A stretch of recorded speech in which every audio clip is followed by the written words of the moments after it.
So, last time. On Baldur's Gate descent into Avernus, the party rushed their way into Avernus in a mighty campaign to stop the dreaded Zariel in her tracks. In the end, they were successful in not only stopping, but redeeming the once fallen angel to a place of glory again. In doing so, however, the sacrifice that they had to make, they lost one of their own. And upon returning to the mortal coil with Town in tow and Zariel following behind, the now dubbed heroes of El Turel decided they were going to head back to Avernus in one last crazy blind attempt to save the soul of the friend they lost.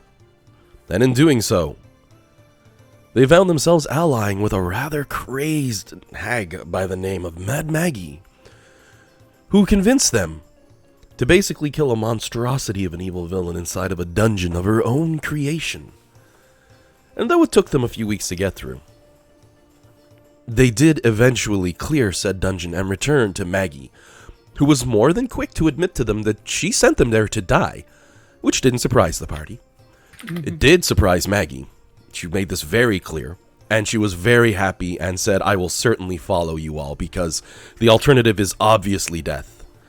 And she then pointed out methods and ways for how you would continue on with your campaign of trying to bend Avernus to your will.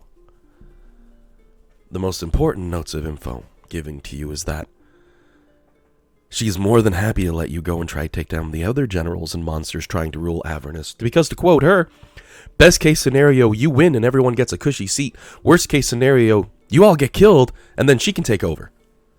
Big smile on her face. One nice thing about Maggie is you always know where she stands. You don't suspect she's ever going to backstab you, but she's not going to cry if all of you die. So it's a win-win for her. That does mean you have the loyalty of the crazed night hag. However, there were two bigger pieces of information levied. The first and foremost, noticed by a few party members as they flew over Avernus, is that the war-torn, desolate wasteland seems to be somewhat calm. The reason for this being that, with the fall of the ruler of Avernus, with Zariel dethroned, the plane knew something of a degree of peace, it seemed. A truce was made among all the denizens of Avernus. At least for another possible 10-day. For the remainder of the month of Hammer, so until the 30th of Hammer, because it was eloquated over to your own systems. Avernus is basically partying. No one will wage war with each other, and Mad Maggie heavily recommends to the party not to fight any fights they don't have to fight, not to start war or wage it, because it would just look bad. She then advised the party, if they're looking to move on, that recently something has caught the warlord's attentions, the various parties vying for control of Avernus.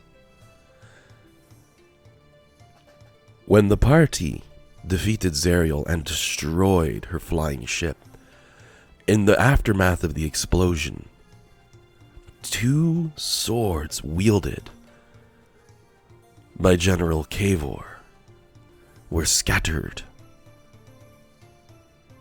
These two powerful mystical blades are rumored to have incredible strength, once held by man and fallen to Avernus. Any warlord who could grab upon these would surely be able to best even Zariel in combat with her mighty blade, with this twisted, re-imaged nightmare of a blade of humanity. And of course, this sent Flux into a question of, wait, what? Because she has Dusty's blades, and at least to her knowledge, he gave them to her. When the party inquired as to where these are, because Mad Maggie said she would help if you cleared her dungeon, she was more than happy to connect you with a friend of hers, who she said had all these answers and had all this info. A crazed man from the Feywild. A certain Smiler the Defiler who rides on a motorcycle. Which made a couple of the party members chuckle and laugh, and two of the party members, Nimbar and Damakos, say, "Oh, cool, we'll go meet this person we've never met before in the story, even though meta-knowledge we did." because your previous characters had met Smiler the Defiler. So upon traveling to the Wandering Emporium, now that I've done a relatively large run, and you'll notice the map's a little darker. This is to simulate the fact that it's always dusk in Avernus. It's a little bit darker than everywhere else. Upon making it to the Wandering Emporium, the party noted that it was a party everywhere. Mahadi was more than happy to greet the party as you all came in, spreading arms wide for all to see, and I'll do a quick show players on that one. The place is packed, crazy busy, filled with humanoids, fiends, demons, devils, everything. Anyone who can get here is here having a good time. And in fact, I pointed out to the team, you even noticed a group of bearded devils surrounding Princess Koveps, who, you know, the last remaining warlord of the 4 warlords of Avernus Wastes. Sorry, did you say princess? Princeps. Princeps. Oh, okay. I can understand the difference in hearing me off, especially with my smooth Cape Breton accent, right? Yeah, I just had to double check. The warlock, or not the warlock, sorry, the wizard would look up and be like, Princess Kovic. Princess looks over, sees the chained devil, and it's like, oh, I want to make the joke, but it wouldn't end well. Damn. He actually looks tough. Damn. Which led to a moment of the party going, oh yeah, he's the one survivor. Huh, lucky him. And they moved on immediately towards a shop. Now, I did list all of the shops. I would recommend you give a quick scroll back in the chat. You will see all the information that's in there, Kieran, listing from the information of the brightly colored shops all the way down to the shops Infernal Rapture, the Fire Snake Forge, Bernie the Barber, From Here to Avernus, blah blah blah, all the way down to JM's Things, the last shop in sequence, which appeared to be packing itself up when the party arrived. Being the only location in Avernus they knew that had spell components and pieces and etc., they started buying some gear off of JM, who standard-looking humanoid. Unfortunately, one of the party members decided to leak, oh, we got millions, as JM was passing over a jeweler's kit to Flummonoxus, who had the brilliant idea, if we have a jeweler's kit and all of these diamonds worth so much money, we can make our own diamond powder. So easy. To which I believe a joke was made by Rhea of, oh yeah, like we need the jeweler's kit. You just gotta squeeze one in your hand. Because Flummonoxus managed to obtain the bracers she needed to equip that giant maul. Which gives her a 29 strength total now while she wields that weapon. Jeez. Unfortunately, it's a two-hander and she can no longer be bound to Dusty's blades, but Flummonoxus had the smart idea that, well, if everyone in the Wasteland's looking for these things and puts them away, making them safe, essentially, but also giving her a beastly two-handed weapon to play around with for a level or 3, before those blades once again become powerful. Because she knows they're supposed to go together and work. They just don't. So JM was very quick to say, you have millions? And the party's like, hey. He's like, really? And Jade pulls out the pocket of folding, opens it up, and it's just full of gold, and his eyes go wide. Flux immediately puts hand on blade, to signify to him, hey, you don't want to be messing with us or try steal money. Which put the fear of God into JM, but not for Flummonoxus. He was quick to tell her, no. Mahadi will kill us. No fighting, Mahadi slaughter us. Which kind of confused Flux. She's like, I thought I would scare him. It's like, nope, but the prospect of fighting scared the piss out of him. And he's provided the party with some goods and services because he's in the process of packing up shop. Which is pretty much where we left off last game. The team had acquired a few things, and then he said, well, since you have millions, I intend to get them. And the party's like, yeah, right. He's like, yeah, 2.5 million for these robes of the Archmagi, and the wizard's pretty much like, please pay him 2.5 gold, and JM became 2.5 million richer. Which is where we leave the party as of right now, looking at some of the incredible magical items. I'll point out, even that sword that he whipped out at the end. We all know what that one is, the super legendary ultra blade of killing bad guys. Offered to turn it to a short sword for the rogue, who ultimately declined.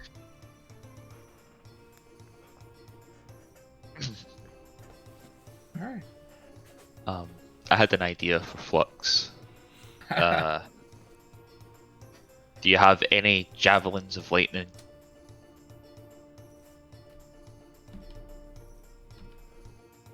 There we go. Javelin with lightning effect. Let me just take a look at the magic items. I've got a Beyond Link if it... Sure. If you got something in mind, it saves me time. Feel free to pull that one up. Because this guy has... Oh yeah. He's loaded. I made a point that he opened up a portal at one point to show rows upon rows of armors when the warlock asked, do you have any white dragon plate? And he goes, yeah, here you go. Use this instead of that chainmail. The warlock? Not warlock, sorry. Druid. I keep saying warlock today. Brain's Got a little warlocks locked on that. I like warlocks, don't get me wrong, but I'd never play one. They're my favorite class in this game, actually. They're a fun one. I mean, but the problem is, no matter which build you go, it's... And then I started blasting with Eldritch Blast, because it's just such a good build. A Javelin of Lightning. Let me take a look here.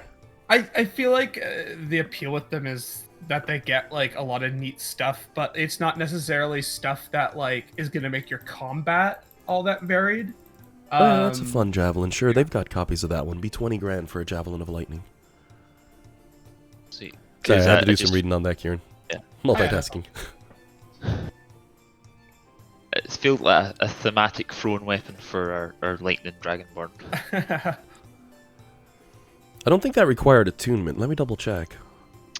I don't think Nope. so. Would happily accept it if you guys want to put the 2 grand in. Said he'll give you a Wait. 3 for 50. Okay, here. That's a steal. All right. And as he's passing things over, he looks at Jade side on. He goes, I told you, I'll take every gold coin you guys have if I can. There's another item that jumped out. I didn't know if it would be handy. A helm of comprehending languages. I mean, I comprehend all languages anyways. Spoken, not written. But Okay, right. So we got a Google Translate then. Yeah. I have the JM looks right at the monk and says, in druidic speech. Yeah, I bet you can't understand this one, asshole. This one's secret. It took me 40 friggin' years to learn this one, and I had to take a class of druidic. And he looks at you and he's like, oh my god, you understand what I'm saying? And he looks right in the druid. That's not fair. Yeah. Comprehend language helm, though, due to how restrictive it is that you can't really do anything else. I mean, if you've seen a picture of the comprehend language helm, it's pretty beefy, so you're not going to be able to use goggles or helms or anything else of the sort. I'll throw its picture up in the chat room. He does have them. If I recall, they're not a very rare thing, so they're only 10 grand a pop. The neat thing is like I can't like I can't speak Druidic. Obviously, it's just a thing like if someone's speaking, I just always understand them if it's a comprehensible language. With the tongue of the sun if I and moon. speak, Yeah, they understand always you. understand what I'm saying, right? Like it's even if they don't know the language I'm speaking. So it's I like that. It's a neat kind of flavor to it. It's exactly what they did for Thor, right? He goes and he's talking to Groot. Not yet, young one. And they was like, you understand him? We know the old tongue. We learned it in school. That's essentially what it is. And it's a very nice feature for the monk, especially if you get that feature that lets you read lips. There's a few random things like that you can pull that basically makes the monk on par with a rogue for its ability to gain info like a sneaky arsehole. Except the monk does it while sitting down. It's like friggin' Batman sitting there taking a bunch. No, Mahadi's telling him they're working on an infernal evil deal. How do you know? Because right now they're talking in infernal. How do you know? Look, I'm just gonna eat my bread and we'll chat once they're done chat. Monks are fun like that. They're very versatile. Oh, yeah. Lots of little pieces. But I mean, yeah, you can understand all written and seen language, which makes a big difference for those helm of comprehending languages.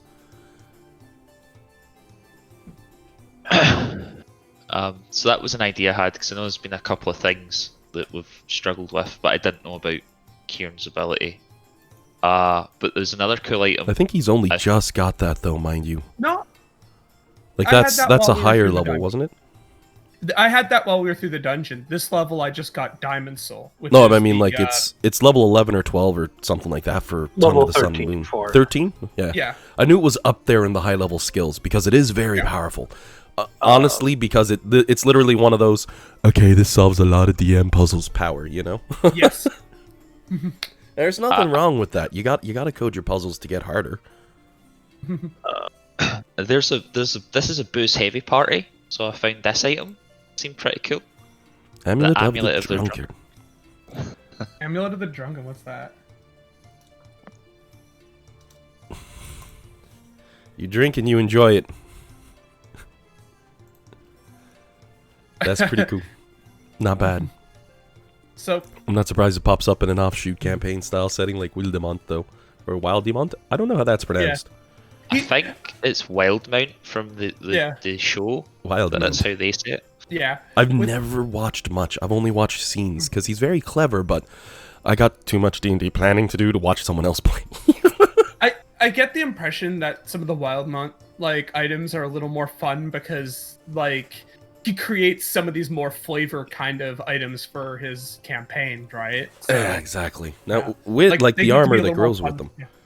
But with that, you're all in Avernus, so I try not to be. I try to be fun to a degree, like Mad Maggie kicking her dudes over a wall. But most of the time, I have to remind you it's bad times. Bad times. Yeah. Oh my word. So I actually have something I'm looking for here. Yep. Would you have a quarterstaff better than this one? I told it my +2 quarterstaff. Oh, he has lots of quarterstaffs. So many different ones. Well, I'm looking for a good one, considering this is my main... When I'm not punching things, obviously. My main weapon. Now, the flip of that is, do you have a slot of attunement free still? Keep in mind I'd have to give one up. Yeah. Yeah, because you've got a nice one there with the straightforward. Not too much to it, but 1 second here. But it's good to know the options, right? Alan, I do have a rules question for you when you get a moment. Yeah, what's up? Can a familiar attune to a ring of spell story? If a familiar is capable of attuning to items. Yeah. Like, do you know if they are or not? Most creatures can attune to 3 items. Let me double check here. I believe they can. Yeah, they're classified as a standard creature in the SRD. Let me double check. It's actually been covered. Yep, it can attune to magic items so long as they meet the requirements. It cannot require to be of a certain class, and I must deem the familiar capable of wearing or attuning to the particular piece of equipment. So, I mean, there's no way you're going to fit a ring for a human on their finger of an imp, but it does have a wrist. So, yeah, I could see a ring going on there. The ruling with that ruling isn't so much so a DM can prevent you from using powers. It's just, I'm going to put the ring of spell tuning on my gelatinous cube pet. And it's like, how? I just throw it in there. Cool. That would be... As for Kieran, let me think. I think I've got one. Nope, can't use that one. My bad.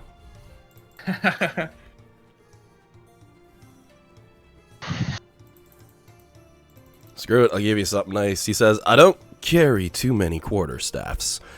They're okay, but usually people want to stab people, not beat them to death. But I do have a really nice one for the crazy ones like you, he says calmly. I'm going to see if there's an actual picture of this. I was about to just start talking, but I'm going to pull it up on D&D Beyond and see if there's an actual picture for this one.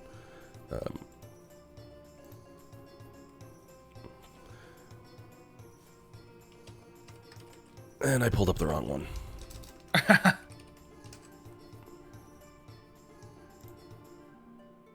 Yeah, no picture for it. So he pulls out a quarterstaff looking fairly normal, except with purple bindings wrapping the top and base of it as he spins it around once and holds it out towards you and says, Here, this will cost you 2 million because I don't think you'll ever find anything better than it. But it's a staff of striking, and you don't see them very often. Staff of Striking. Let's see here. 10 charges. When you hit with a melee attack with it, you can expend up to 3 of its charges. For each charge you expend, it deals an extra 1d6 force damage. The staff regains 1d6 plus 4 expended charges daily at dawn. If you expend the last charge, roll d20. On a 1, the staff becomes a non-magical quarterstaff. Ooh. Also, it's a +3 weapon as well. That's pretty nice. I'd be willing to like unattune from probably the ring in order to use that staff, because that's a pretty solid weapon. 2 million. Oh, what do you think, guys? 2 million? Bonkin stick? You need to clear that with the treasurer. Yes, though. That's... Well, no one's saying no, so Yeah. And do you have an arcane grimoire? I will buy the staff, I guess. By the way, just before we move on. I've thrown up a link for the arcane grimoire in the. Oh chat. yeah, isn't that one that's just a generic spell focus essentially? It gives +3 to spell attacks, and It gives you a spell nice DC, boost for your arcane and recovery then too. it gives me an extra level for arcane recovery.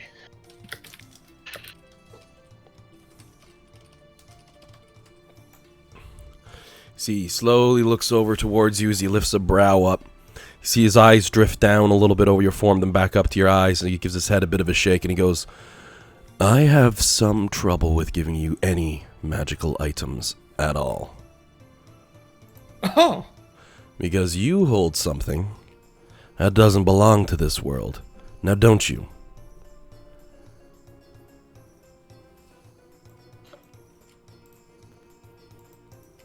I'm trying to think what he's talking about. Probably the $2 million robes that you have on right now. Probably. Gives a shake of his head, and he goes, no, you know exactly what I'm referring to. Jade thinks he knows. Oh yeah. How about Yeah. it's smoke and the pages slowly disappear? He drums his fingers on the desk. Sometimes, as mortals, we find things or bump into things that are over our pay grade. So I'll tell you what. And he reaches into a side portal. I'll give you the original copy of this book as he sets down a worn, leather-bound volume, desiccated as it is, with a tongue pinned to the front cover.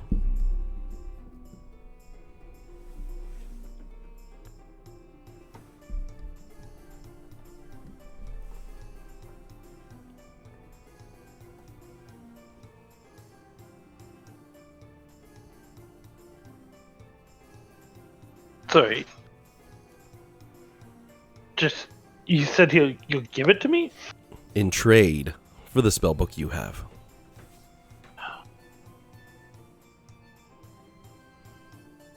What do you guys think? Like,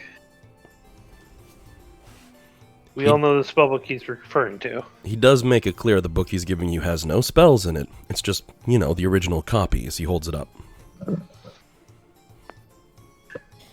I mean, I think this is a guy who's in hell and we know nothing about, and we shouldn't even have the book that we have right now. So I have some reservations. Yeah. At least it's safe with you, Nimbar. I don't know if it's safe with him. That's kind of books what aren't really my thing. So Oh, and you're also more than welcome, Nimbar, specifically for Nimbar. I'd say John, but it's for the character, to roll an Arcana check as he's holding up this other book.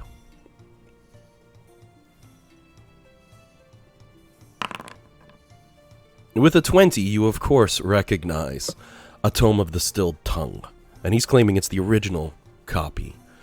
They're an incredibly powerful magical book, certainly so.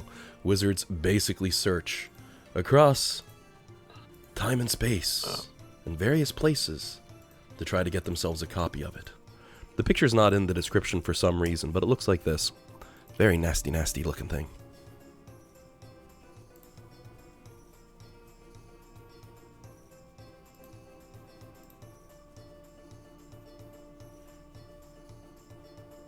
Of course it's related to Vecta. Of course it's related to Vecta.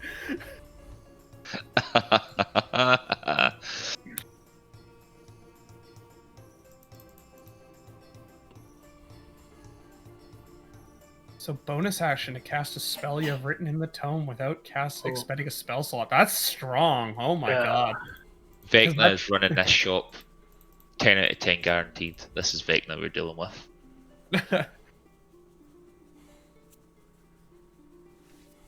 Tune the book, you can remove JM looks towards Alec as he says something along those lines. He goes, "I?" Shakes his head a bit. No, that's rude. I used to be an adventurer just like you. But then I took an arrow to the knee. Ever since then, I've decided I'm taking it easy. I'm just going to retire and sell my wares. And no one in the material planes could afford them, and no one in the other planes could afford them. So I came here to Avernus because, Mahadi's like, hey, come party with me. And I said, okay, bro. I met you people, and I'm finally going to make myself my retirement. Fair enough, mate. What would you do with this spell book? He looks towards you. You say that and lifts up a brow. Gives a rub of his chin. He says, I'm not exactly certain. I could try the material plane of fire, but I don't think that would do it either. I got a red dragon who owes me a favor too. His flame breath combined with the sparkle dust of a unicorn might be enough, but I don't know. Sounds like he wants to destroy it. Yeah, definitely. Huh.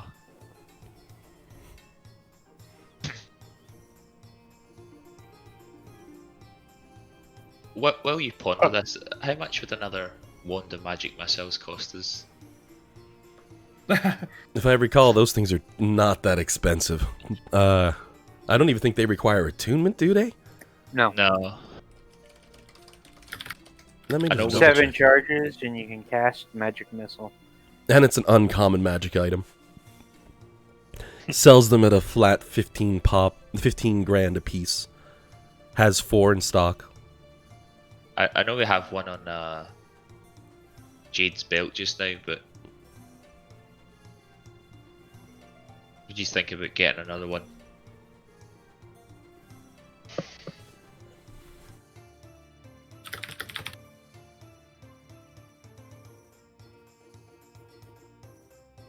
I definitely don't think it's a bad idea.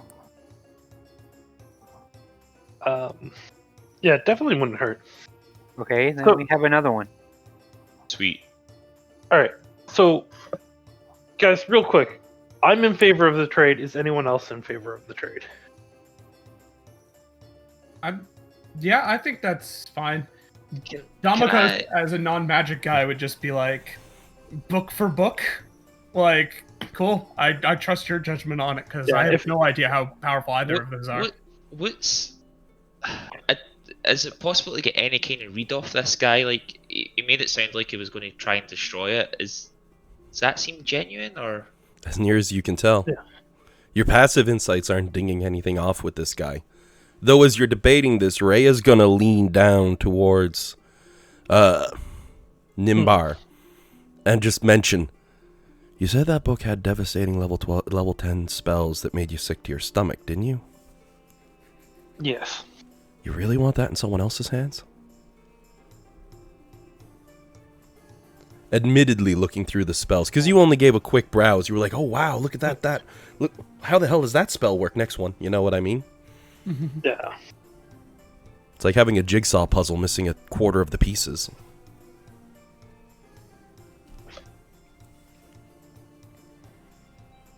Yeah.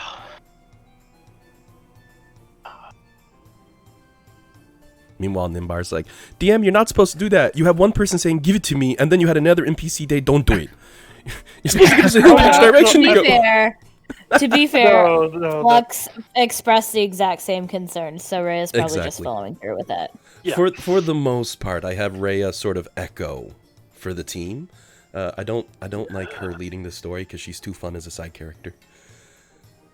All right. Yeah. No, I think you're right. Though you are going to I see think- Rhea's like looking her armor over at this point now, sort of like checking a few pieces out and examining it, and then looking back up at JM and looking at her armor again.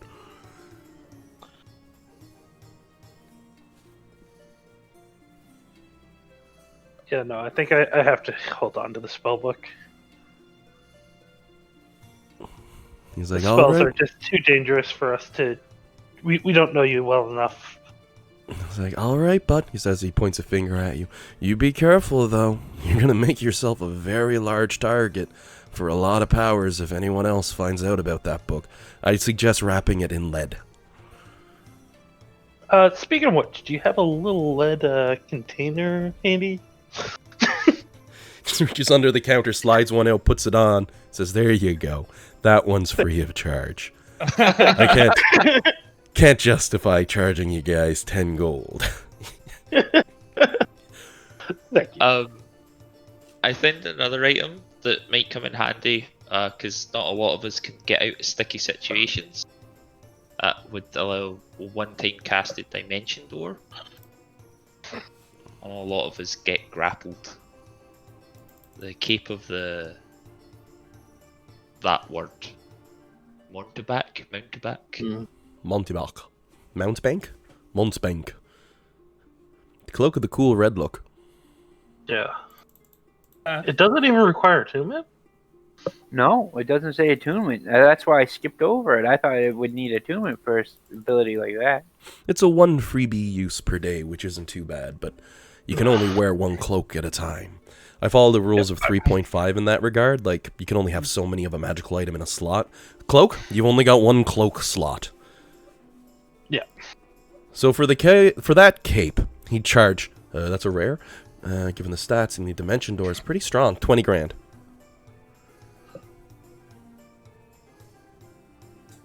Like, I don't know who would wear it. I just...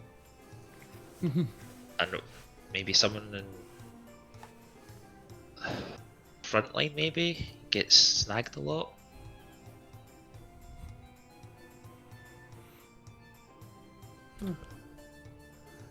Ray's gonna lean in to Alec when you say that one. She's gonna be like, no, thank you. Could you, and she like grabs the edge of the armor that she's wearing and tilts it a bit. Flux had great armor, but I had to bend it to get it to fit me and it pinches. I thought we handed her the +1 full plate that we got out of the treasure hoard. Oh, I thought Flux had something that she wore. I don't know, I'm making a joke. I only had her in basic plate, though. I didn't have her in anything more advanced. A +1's good enough. Give me a second here. I'll put her up to a 24 then, and just say it's a +1 plate, because that's an easy enough fix by editing the Yeah, item. you're right though, but when Flux got her new magic armor, she did reshape Flux's armor. But then we found the +1 and said, well, obviously Rhea. So we're going to give her the 19 then on her plate armor, which brings her up to a 24 armor class. So never mind her little joke about Flux's armor is good, but it pinches, because, you know, reforging armor on the fly, sure it fits, but... Ray is good. Yeah. You all bought her boots, so she's like, I don't know how these things work. Rhea starts trying to fly in them. Alec's going to need to fly along as like a giant eagle just in case. Yeah, y'all remember that time Dusty got his boots and it was that magnificent flying moment. And it was so beautiful and perfect as he came in for a landing because he used to have wings and he was all angelic and flying's his forte. You kind of put wings on a brick here. But it's our brick and we love her. Exactly. She's not going to be very agile. It's just giving the tanks the ability to fly, especially for the off tank, is handy because she can get where she needs to go when it's needed.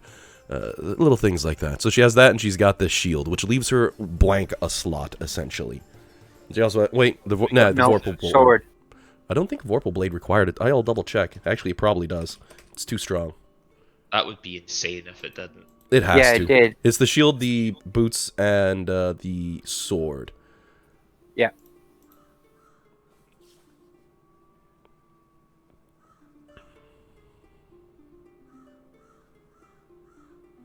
Now I found this magic item, and it was the only like magic sling I could find. I just want to get a price on it because Alec has a sling, Hannah's used it once, so it's probably not worth any money. But I just wondered how much it would be. I can ricochet. Oh, that's cute. it's so piddly, but it's like the only magic sling I could find. He has them in multiple colors, and they're $5,000 a piece. Like, he pulls out a little tray like you'd see at a kid's store with all the toys on it, except it's all the slingshots lined up. He goes, "Oh, I've been collecting these. Check this out. I got this one in azure blue, but this one here's in cobalt. There's a slight difference." But he goes on to explain them.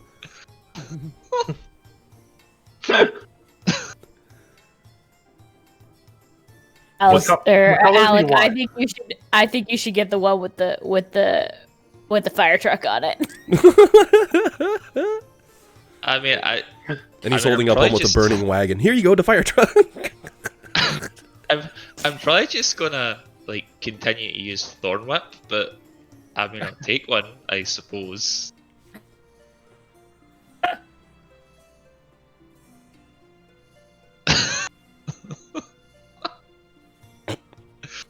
The poor slings.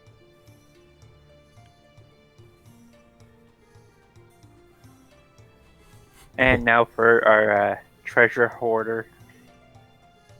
Oh, Jade's probably got a bucket list, eh? 20 some items. Oh. I'm just gonna sit back and watch this master at work. You see, Crack Jade knuckles. does something you've never seen before. As he walks over and he's pulling out a parchment he's got writing on. Jade reaches into his pocket and pulls out a pair of glasses, puts them on his nose. Hang on. Getting serious with business. As soon as you said he did something he never did before, I knew you were gonna say reading glasses. Oh, it's just the easy joke to fit. And I used to wear glasses, so I can say it. Healing potions. Oh, yeah. I think the going rate for those, for what they're listing online now. Just one second. Preferably superior and supreme. The default prices, and I'll go with those because I'm lazy today, 50 to 250 to 2,500, and then 25,000 for the 4 of them. You get the top end prices. I'm honest. Every price I pulled up that has a scale, I put his to maximum because you know supply and demand, right? Yep. Yeah. Well, where are you gonna find supply in Avernus? How much was this? Did you say the superior? Superior. They're in Discord. 2,500. I'll post it into here as well, so you've got them. Sorry. No worries at all.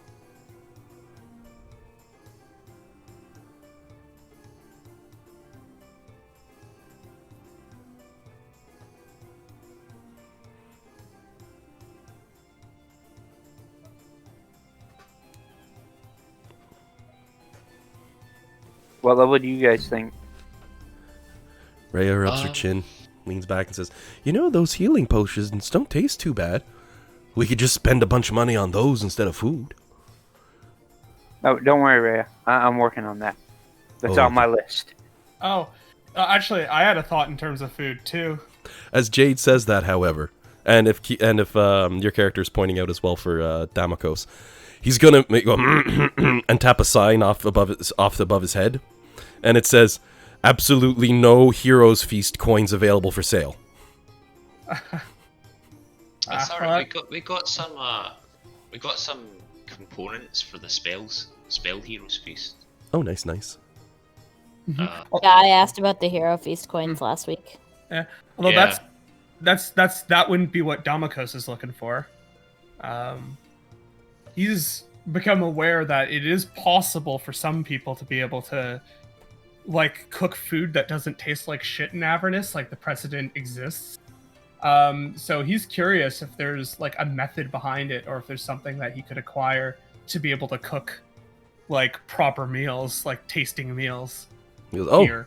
Oh yeah, that's super easy. I could show you that in a heartbeat," he says with a nod, reaches into a side portal and pulls out a little cage. Inside of it you see the most adorable fluffy looking bunny.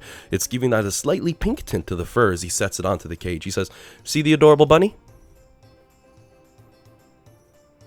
I see the adorable bunny. How cute it looks. Look at this thing. He reaches in, opens up the cage, takes the rabbit out. He's holding it on one hand. Look how well prepared this little pet of mine is. So cute, so adorable. Holds it directly in front of Damakos' face. Could you look it in the eyes while you snap its neck? I mean, And as you do, Yeah. the eyes on the bunny get super wide, and if your character's about to say yes, you'd have to pass a wisdom save. He specifically grabbed a creature Oh, that gets a jeez. benefit against that. Oh, jeez. Because your character isn't of an evil No, he's alignment, not. are you? No, he has like hunted before, but like And for the sake of the role cute bunny play, would be difficult to. Yeah. exactly. I'll have your character sort of have the stuttering. Yeah, I could do it. You know. Yeah. He gives a nod. He says, "That's the trick to cooking food in Avernus." As he puts it away and closes the cage and gives the bunny a bet on the head, and he sets it back in. He says, "That one's for my niece for her birthday. I wasn't actually gonna let you do nothing. Don't worry, little bunny." Puts it back in the portal. If you're looking to create food that tastes in Avernus, it must be created from an act of hatred, anger, evil, and spite. And you get a flashback to when Mad Maggie was describing the cookies she made for all of you. Because there was delicious cookies at the table at the feast last week, which seems to be the only safe thing to eat, until she explained how many of her little creatures died just getting the ingredients, given how rare they are in Avernus. And she took some extreme pleasure in explaining that, which... Oh, gee. So it does make sense to Damokos, an act of evil and hatred, something like that Oh, explains that's a shame. how food tastes good. He then gives a shrug. He's like, that or the wish spell. I haven't really found many other ways, but see, I can, if I get hungry, I can just go home to the material plane and then come back. So, you know, or, you know, open a portal and pull out a bloody sandwich or put myself into a pocket dimensioner. I find better ways to solve that problem, he says with a nod. Poor Damokos. Guy just wants to cook. He's... Oh, well. And he gives a nod and he goes, I understand the pain of the culinary arts. Not much art downhill here to it. Just food and destruction.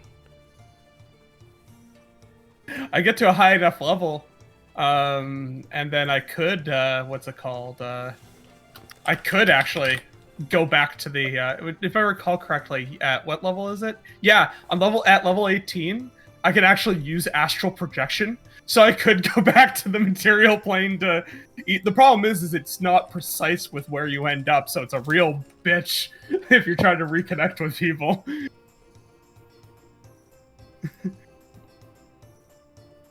Yeah. How many healing potions do we want, guys? Good question. A lot. Lots of basic ones for just getting people up. As for the higher tier ones, I don't know. It's a big chunk of change, but the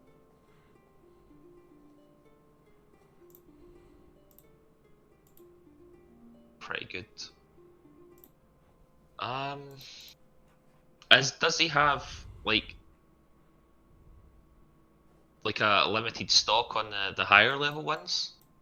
That might influence our decision. Well, he does confirm that he only had one of those robes of the Archmagi, for example.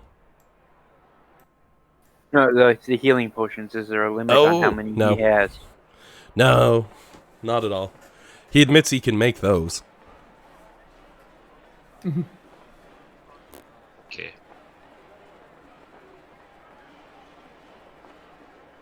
That's Yeah, I'm just switching the background from actual music over to a more of an ambience track. All music in our game going forward is going to be coming from Tabletop Audio since they make their stuff free and downloadable.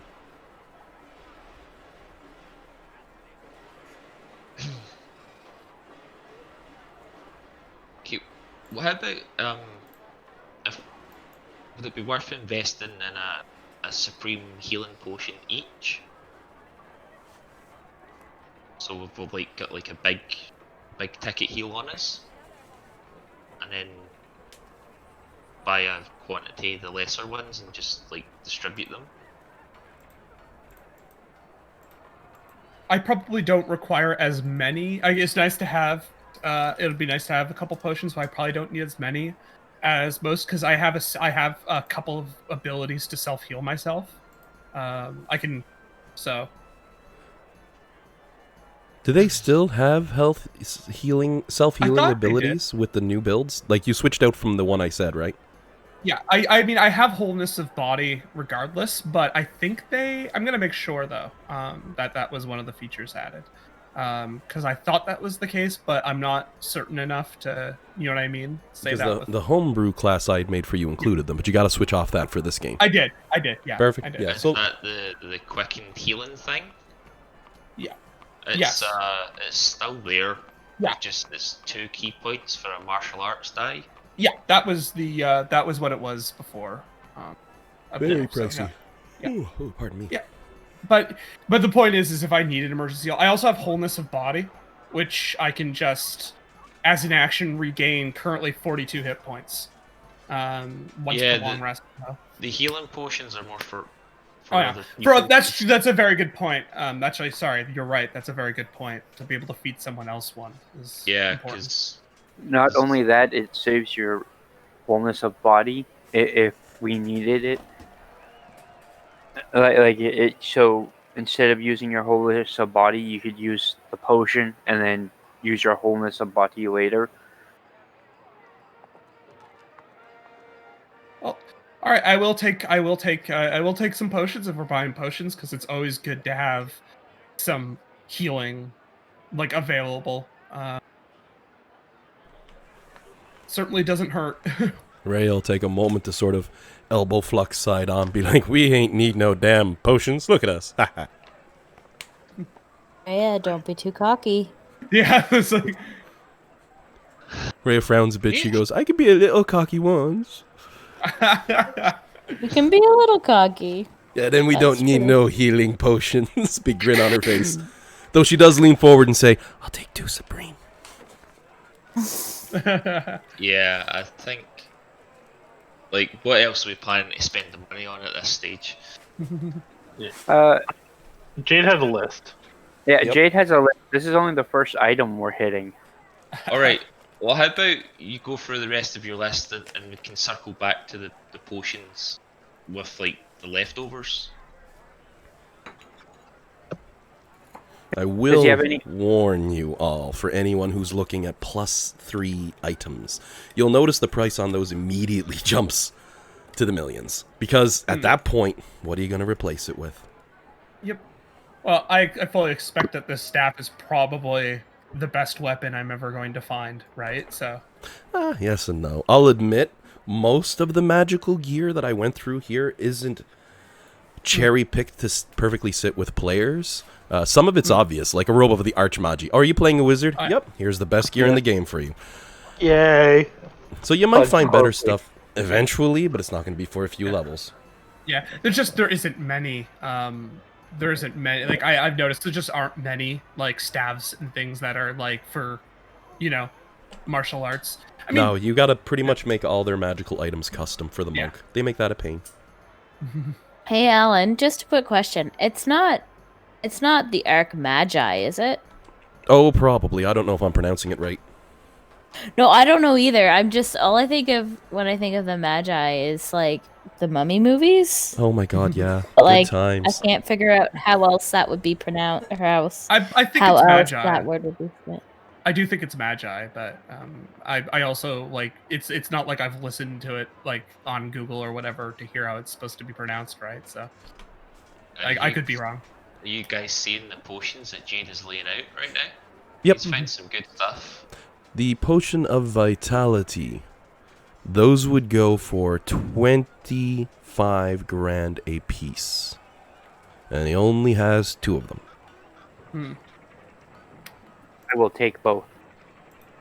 As for the Potion of Maximum Power that you were looking at,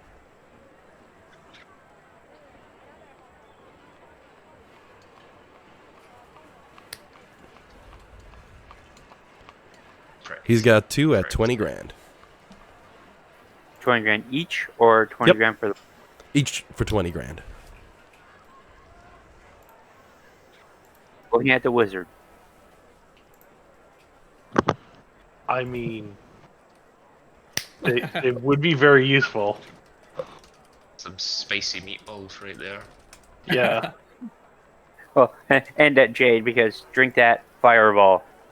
It's maximum damage. So long as the fireball is cast at a level less than or equal to 4th. I get 8d8s with blights. That's level 4. How many did he have? 2. 2 of them, just because they're very strong and sought after. Shall we take both? Yeah. Yeah, because like we can both use it, so.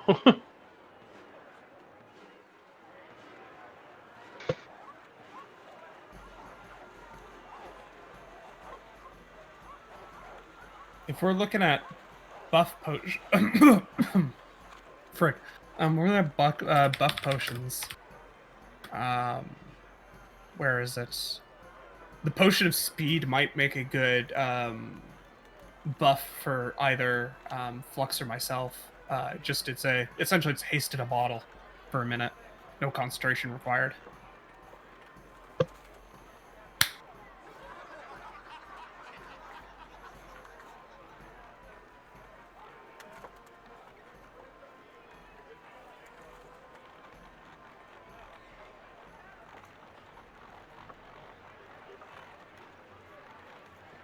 I really don't mind whatever you guys want to spend money on. I think that Flux has pretty much everything that she could need. So I don't have anything in mind for the money. So I think it's entirely up to you guys. I really, however you guys think you want to spend it, I'm totally fine with. That bead of nourishment is pretty cool. Oh, I saw the decanter of endless water as well. It just wasn't. Well, I mean, we have all the alcohol and everything, but I mean, Balance it out. Ray Yeah, speaks water. up. Running out of liquor, boss. I drink too much. Water might be a good plan. Yeah.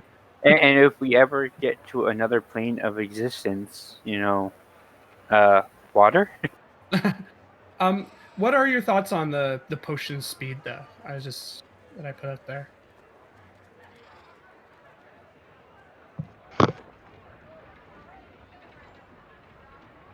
Anyone? Or I know you ain't asking me.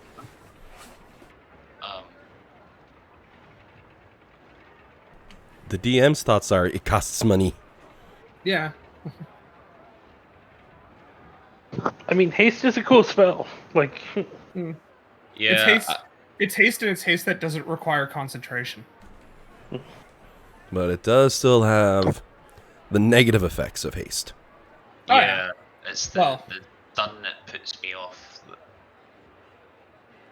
But whoever wants them can drink away. but I mean- but how often do we have a fight that lasts more Yeah. than a minute? I was gonna say, if we have a fight that goes longer than 10 rounds, then the potion Or- probably was necessary anyways. You could be hasted and swept under a beholder's gaze, and the spell ends, and you're stunned. There's Jade? some Sure, things but- that end the Drift spell. globes are fairly common, Jade, on the material realm and certain areas. Inside of this area, you're looking at 10 grand an orb. How many people are without dark vision? If anyone is without dark vision, it might be more economical to buy vision of night vision goggles, because they don't require attunement. And Flux already bought one, and I think it was like maybe 5,000 gold. Does Rhea have dark vision? Nope. She's looking at Flux's goggles like, and they look pretty cool too. Let's just get a pair of night vision goggles for Rhea instead. Because then we don't have to worry about. Well, the like- drift globe doesn't require attunement, and sometimes it's handy to have a light that follows you. Because, like, remember with dark vision, you see in shades of grey. You can still like hide stuff. You know, if you only see in shades of grey and someone writes on the wall in a shade they know they'll show up in dark vision, it's not a bad idea. Oh, Get I didn't both. mean to imply that it was a bad idea. We are making a dent in the money is my only thinking. We've spent at least 4 million, and that's just on 2 items. And we only had 17? I know that sounds cocky to say that, but Yeah, I was gonna say the wording of it. We only had 17 million. It's like, oh my god. That's yeah, a lot but of we're money. down to 4. We probably spent at Yeah. least 2 or 3 million just on various items. Yeah. I mean, I trust that Dan is keeping track of everything. Like, that's not a concern to me, but like, I just Oh, you're I already don't like, want to be too reckless with our money. That's my only thing. I Yeah. think Because you've we dumped never 5 know or when we 6 might. million on big items. I know the robes cost $1.5 million or $2.5. I did math on it at the time. The new staff you just got was 2.5. There's about 5, 6 right there just for 2 items. And I think there was Yeah. another $1 million item that was put up as well. A couple of them. The sword was Yeah. offered but not taken. So yeah, We Yeah, we have spent 5,590,240 gold so far. which Jade's character would actually say to Flux, we got to be careful though. We don't want to spend all of our money. Jade's like, we're out this much so far. And Flux is like, good, keep an eye on it. And that's only gold. I'm not including platinum, silver, copper, and other items we could possibly sell to make gold back. Jade, the sort of person you wish you had going to war with you to mark off the numbers. But Flux does make a good point. You do gotta watch your numbers. You will quickly burn through your gold with very, very expensive items. For example, Flux, what's your armor you're wearing? It's a dragon script. Well, for 3 million, you could get a +3 plate to full plate. It doesn't require attunement, if I recall correctly. No, dragon script doesn't either, though. Oh, that's nice. Yeah, no, +3 is great. I just Mind you, I'm only throwing out examples of, hey, look how quickly you could burn your money. yeah, I know. I just because I am not seeing the numbers. It's not that it's Exactly. a matter of mistrust or anything like that. It's just Oh, no, I I wasn't meant just- to imply for mistrusting. Your character's No, no, being no. cautious. It's the smart way to go. yeah, just erring on the side of caution. But like, I completely understand spending a lot of money, and I support whatever you guys want to do.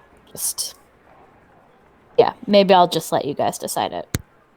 As Flux is saying that, she's like looking at her super hammer and her gauntlets like, I support getting stuff for the team. It's just, whatever you guys are thinking, just be careful with the money. And she's just looking at her gauntlets again like, God damn, am I set? I'm pretty decked out, so I'll be okay with whatever spend comes next. Yeah. I'm happy with my gear. If we basically, I just at this point the only thing is any consumables you think I should be carrying, I'll carry because they're useful. But in terms of equipment, I'm pretty happy. I got a new staff, and it was a great deal of the budget, so it's not like you know what I mean. Yep. Well, most of what Jade has found is utility to help the group. Yeah. I think yeah. I think that's a valuable thing to look at right now. I'm cool with the whatever it costs.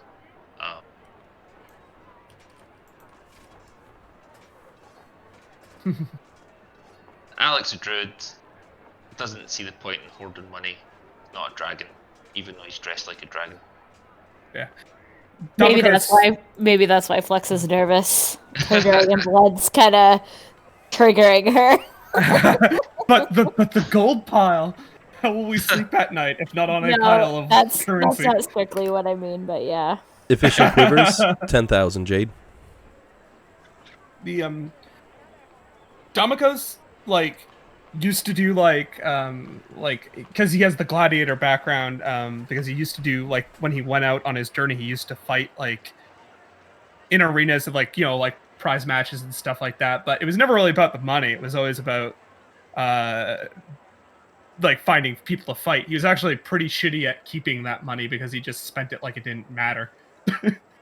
So never been concerned about amassing wealth all that much. Grip of Health. Ooh. I think I know this one. It's the... Suppress disease. Yeah. Or make you immune to it. Because for a while, I know Alec can cure disease, but there's a limit to what he can cure. So if we could suppress it until it was available to cure, it would be useful. Yes, that's actually that's a very good point. Yeah, because if you put it on, it suppresses the disease if you already have it. Yeah, wow. Okay.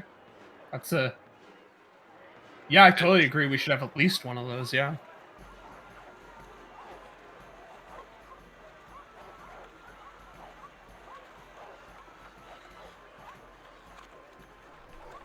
$25,000.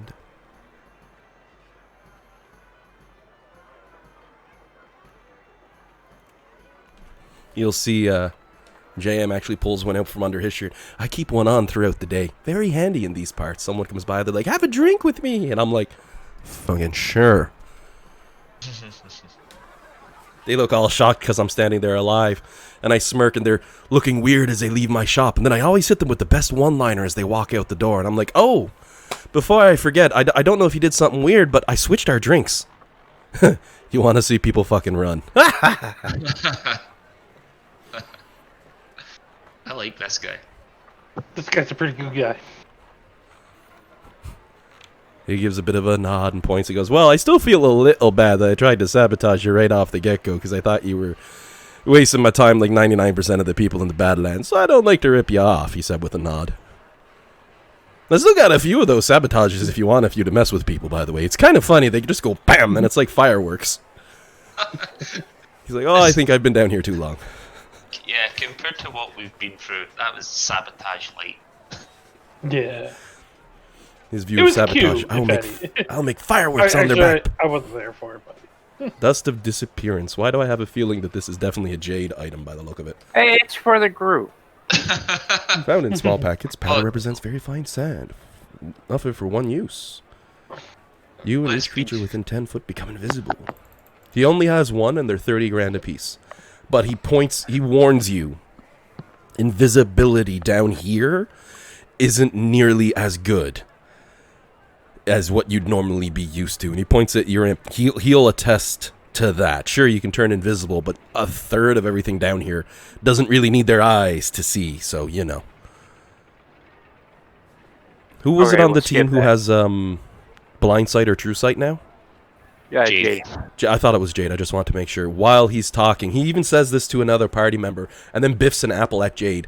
Jade, who's not looking, catches it. You know what I mean? He gives a nod. He says, see it like that. I can tell he has the sense. You gotta watch for those people. But he does have them. They're 25 grand, but he only has the one. He doesn't keep them in stock because most items that use invisibility don't sell well. Yeah, Not we'll that skip he sells that. many.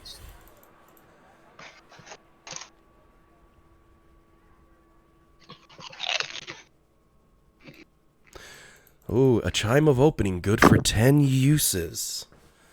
They're only 15 grand, but he's only got the one. Most creatures down here don't like to pick locks, nor do they like to deal with trying to get a door open by standard means.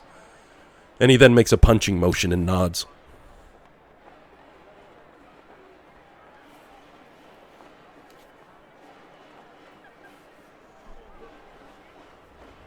How much did you say it was? 10 grand for a chime of opening.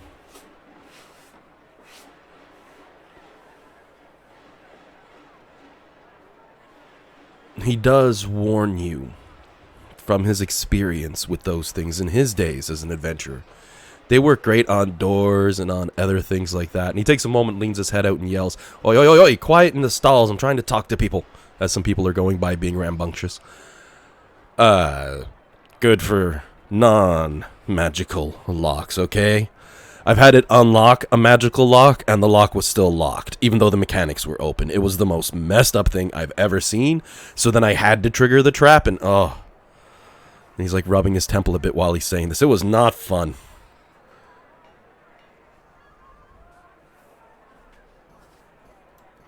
Mind you, though, for your general use, one dungeon, and you'll make use of that chime of opening. And as for a dispelling stone,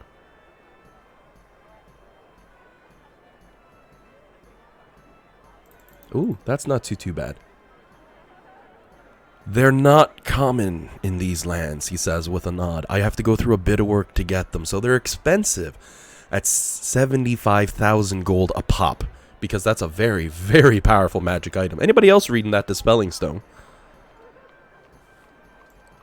I've seen it in Critical Role. I like saying Wildemount, though I probably got it wrong so bad. Wildemount. It's just Wildmount. Ignore the E. Yeah. Wildmount. Because he spelt it that's funky. Yeah. It just goes in my head, and I hear like the dancing little imp going, Wildemount. Just for the fun. I know it's Wildmount or something of the sort. Or I figure it should be, rather. But you know how it is when you see a word and then you get a funky saying in your head for it and you just giggle? I threw its info, though, for the Dispelling Stone up there. Yeah, there's a few things from that campaign that are very strong. That's one of them. That's a very powerful magical item, even if it's only one use. Like, Nimbar's looking at that like, goddamn, that saves me a spell slot in the dungeon. Yeah.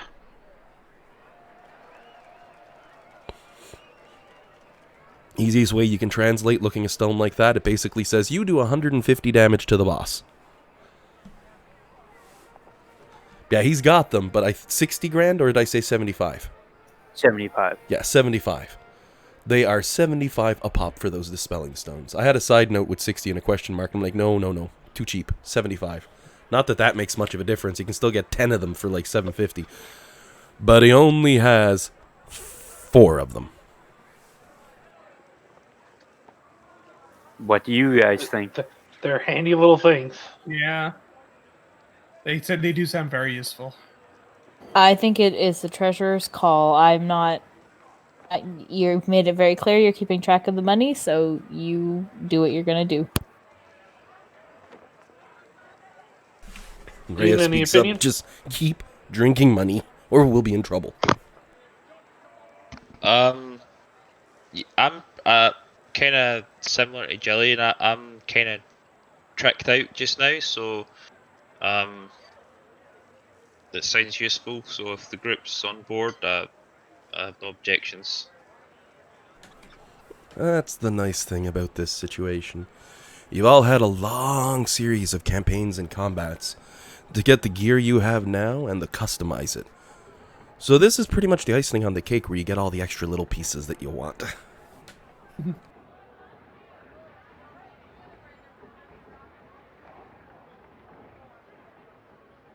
Yeah, it's 4. Yep. Okay, all 4. That 300,000 for all 4. Oh, he's like, thank you. Money catching. Oh, yeah. You see the smile growing bigger and bigger on his face. He goes, I was going to be gone by now, but I'm happy I waited. Oh, yeah. Anything you all want. Jade's like marking things off on his list while rebalancing. He's like a walking Excel sheet. Let's be honest, he probably has 3 abacuses out beside him on a shelf as he's writing and doing stuff. If we're looking at actual Dungeons and Dragons realism here. Hands moving like crazy as he's moving beads around and making notes and drawing lines and saying, okay. We still want to be rich as balls after this, so okay. Speaking of that, I think there is a magical abacus he could buy. I think it's Acquisitions Incorporated, and it's for, I think, magically balancing books. Oh my god.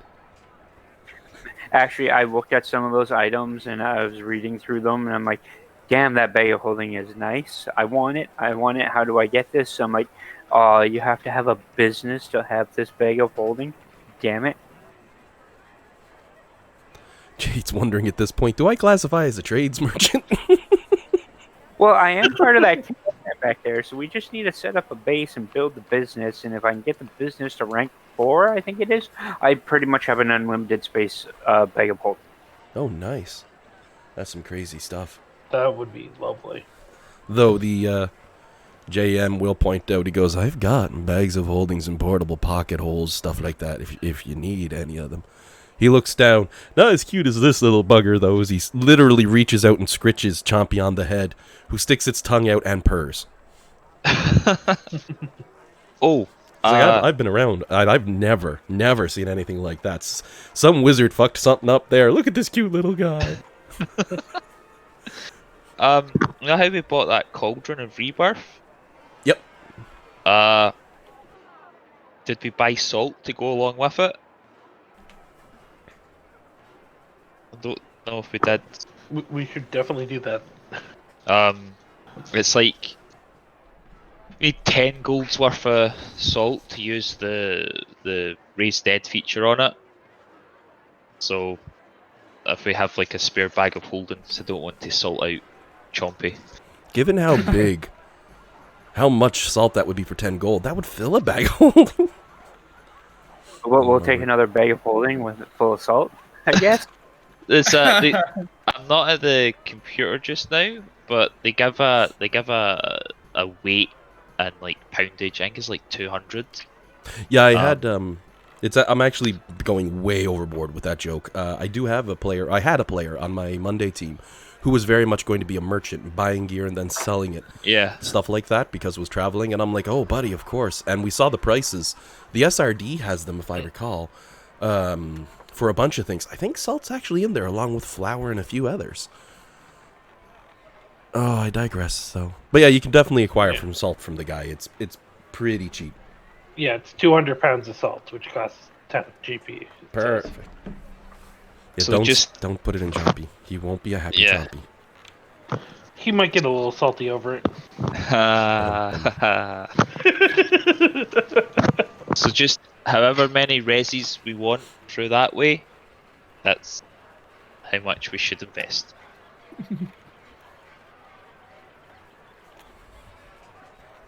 Rhea looks over. She's like, "Dude, we need..." And she sort of whispers to the druid, "Do we need a really big spoon for it?" It doesn't say so, Ray, but that's a great idea. Could do my Mad Maggie hag impression while I stir it. She's giving you the you know. How much for a bag of holding? Let me double check the rarity on that one. I love that every now and again you hear a goat in the background in this this one I've got, because it's probably not a goat. Well, in Avernus, it's probably some kind of goat demon. Exactly. There's enough of them. The Baharas, or however it's pronounced. Generic bag of holding being an uncommon item, he sells those at 10 grand a pop. He's also got other ones he points out, like he's got the handy haversack as well. And he also has portable holes, so you know. Mind you, the price goes up on them as you go. The handy haversack's 20 grand as opposed to 10.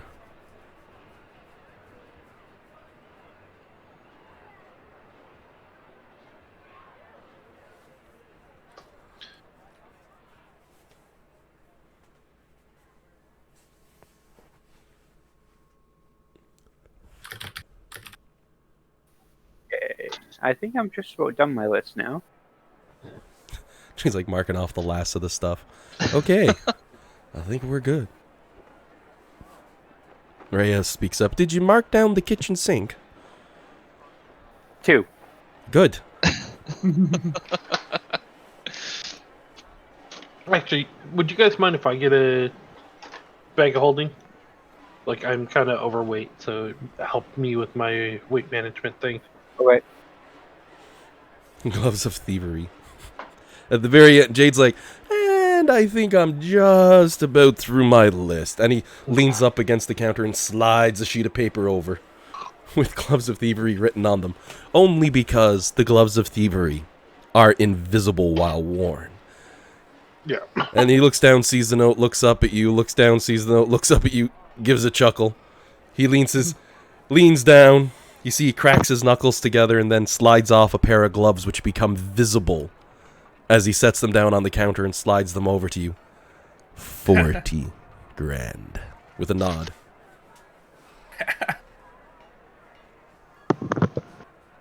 Also, Guy. Dan, did you say you bought me a bag of holding? Yeah. Okay, perfect. Thank you. Yeah, 40 grand for the sleight of hand gloves.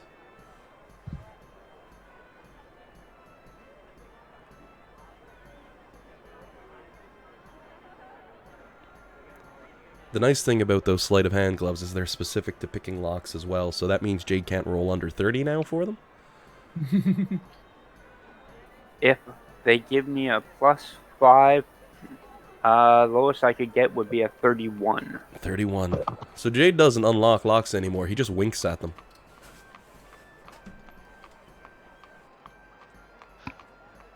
Good God. So, yeah.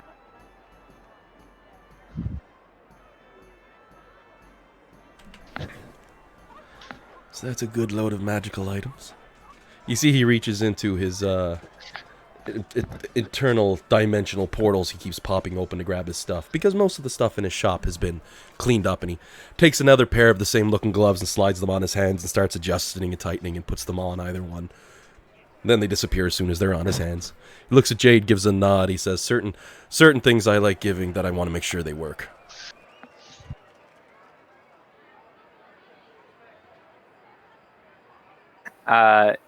You said legendary and some artifacts were impossible, and Practically. legendary were Rare and very expensive. restricted. Legendary items, like, you can probably guess a little bit of the range of my pricing. I see a Nimbar poking with the system. Yeah, I tried to import a bag of holding onto my character, and I got an error message. I was trying to read what it was. It won't let you. I see now. Anytime anybody looks into the system, and I don't care if you do, I really don't. I just like seeing that the system tells me to. I don't have an item in there for it specifically. Did you put it on your D&D Beyond character? I did, and it also it said it didn't import, but it did import. So Yeah, they should have automatic updating, because your inventory on your character in the tab, there's a bag of holding there. Perfect. Looks like it did update the token too. That's nice. yeah. I run import updates on characters right before the start of the game as well to make things easier. Live importing? I don't know how well it's going to work. The people who were doing the D&D Beyond importing changed up, so now it's different people doing the D&D Beyond importing program, but it's some of the same people.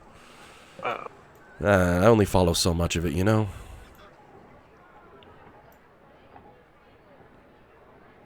I'm just wondering if there's a way to mark what's in there. Oh. Yeah. Not easily, I don't think. I know my DM managed to do a way off, like was able to do it, but I don't see how. Might be an add-on for it for inventory and side inventory. I'll take a peek next week.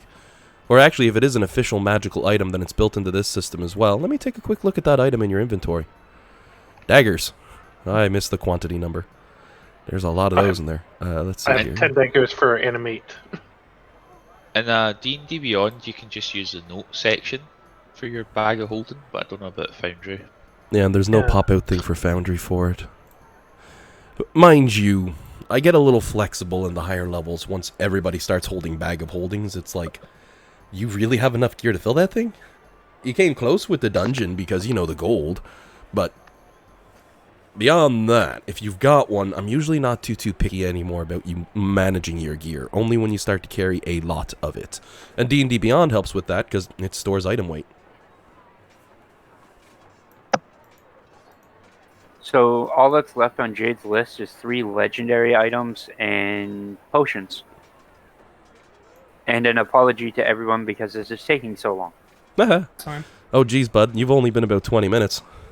This has been the last session and a half for us. Yeah, we've all had our turn. It's your turn. Cubic Gate. Why does that sound broken? Like, all the stuff you're doing for us too, like finding these items is helpful for us because these things are things that will potentially get us out of certain situations or make certain situations easier. So, you know. He points a finger at you. The Cubic Gate. You find one, I'll pay you back a couple million for it for sure, with a big smile on his face. That would save me so much time. Unfortunately, best I can give you is tuning forks, my friend.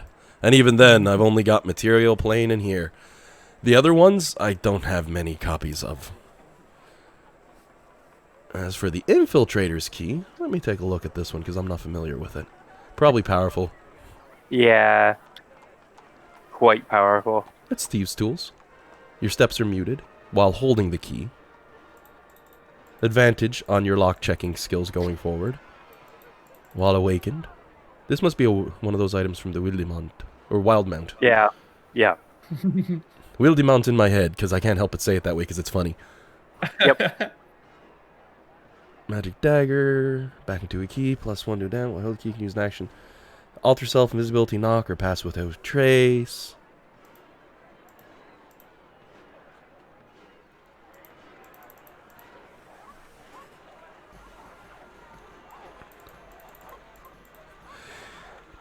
He pulls one out from his pocket. He goes, I got one, but it's dormant, and I can't figure out how the hell to make it not dormant, and I've had it for about 30 years. 25 grand, it's yours.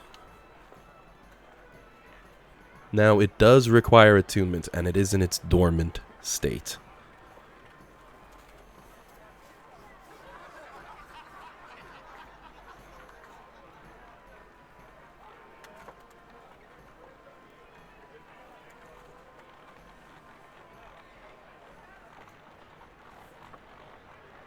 And was that one of Vax's items? Nope, this is a new one to me. Oh, really? Interesting.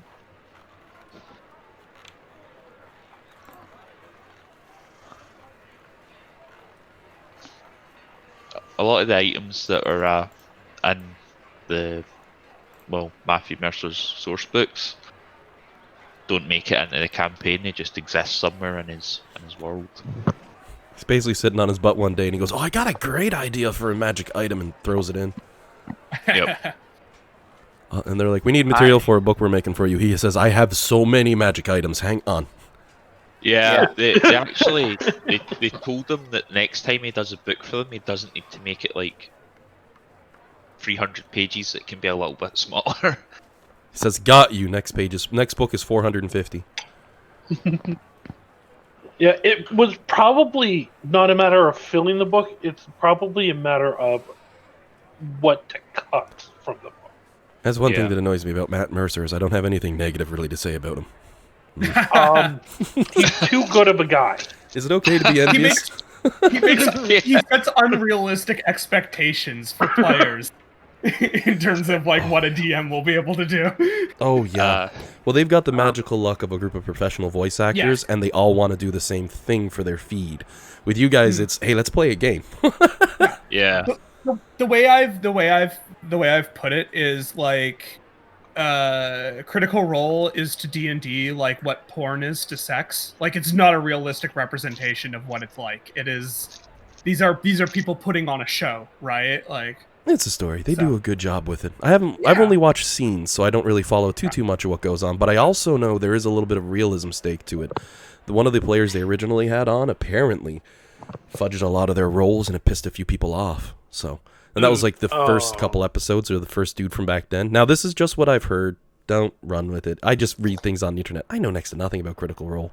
That was years ago. I mean, my understanding of the guy in question, I think that was probably one of the least terrible things that he did when he worked there. So he's the one who's no longer there. Yeah. I'm assuming. Who I was heard it? nothing but bad. His name's Orion Nakaba. Yeah. He showed up to the set most times off his tits on drugs. He made a really inappropriate comment to one of the players about getting a boner when she was doing something cool, on the show. He apparently heard a fan story about her father or something dying and did a GoFundMe page for her and then kept pretty much all of the money. Oh, God. Oh, Oh, yeah. that. What you're saying is there's a reason he no longer works there. Yeah. For the best. Multiple reasons he no longer works there. Oh, yeah. That's some nasty. Like, now I will say, there is the old saying about drunk DM. Something you won't see me do. Unless it was everybody was doing it, and that's a one-shot. Because I've heard a few times people are like, oh yeah, my DM gets drunk every game. I'm like, do the rest of you? Yeah. I'm like, that's why it's still fun. Yeah. But I have had a few sessions, and I've had a few players who regularly had a few drinks or would regularly smoke a little pot before they came and they played.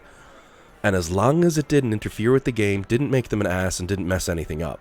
I have had players I've kicked because they basically became alcoholics at the table and just drank endlessly and you couldn't play with them. But, I mean, I often like to say that Dungeons & Dragons needs to be treated like a game of poker with your friends. The social interaction and environment is half the game. So, I mean, if people want to have a few drinks and enjoy themselves and relax, by all means. But if you come to my game and you're completely drunk, like, oh yeah, great fireball, negative fireball, that asshole, my reaction, I'm going to be like, you're not even in combat, sit down. Basically, as if all social situations have restraint when it comes to, like, things that will inebriate you, right? Exactly. Like, don't get drunk off your ass or get super high when you're hanging out with people, because that's probably not going to make for a good time for everybody if you're acting like that. So now I will point out for Jade, the Dawnbringer that you're looking at. However, I'm interested you picked that one up because it's not even a +2 or a +3 or +1. It's just legendary longsword. As near as I know, I don't think it gets any bonuses. It's +2. Is it +2? Where's Yep. that written on the Dawnbringer? Because I'm trying to find it. And they don't have it listed. It's which is actually strange. not on the Dawnbringer page. That's weird. Normally they put that there. It says the Dawnbringer has all the properties of the Sunblade. Oh, there you go. That's and then what when it you is. go to I'm a little blind. Sunblade, it gives a +2. Yep. Why aren't I just saying lightsaber? Because I'm looking at this picture. Yeah. Copyright. That's Yeah. why. Copyright. Oh, it's actually a psionic soul blade. The hey, Dawn that's like a sword hilt. wouldn't have the Dawnbringer, but he would have a Sunblade, and it would be 55,000.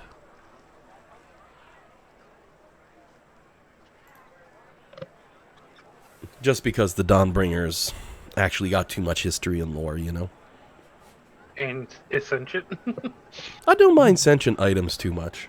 Because, as I have- Jade's mentioning, I get a Dawnbringer, his sword speaks up, what's wrong with me? Am I chopping it for now? Oh, I see how No. it is. Oh, good enough. And then Rhea snorts a laugh for some reason, and she looks at the shield and goes, shh. No, be good. No, I was just curious because it's a longsword with a finesse property, so I can actually sneak attack with it. Oh, look at that. They did give it finesse. Is that for the Sunblade too, or just Dawnbringer? Both. Yeah. So that one's got finesse as well, so you could use it. Makes sense. It doesn't technically have a blade. It's a true lightsaber.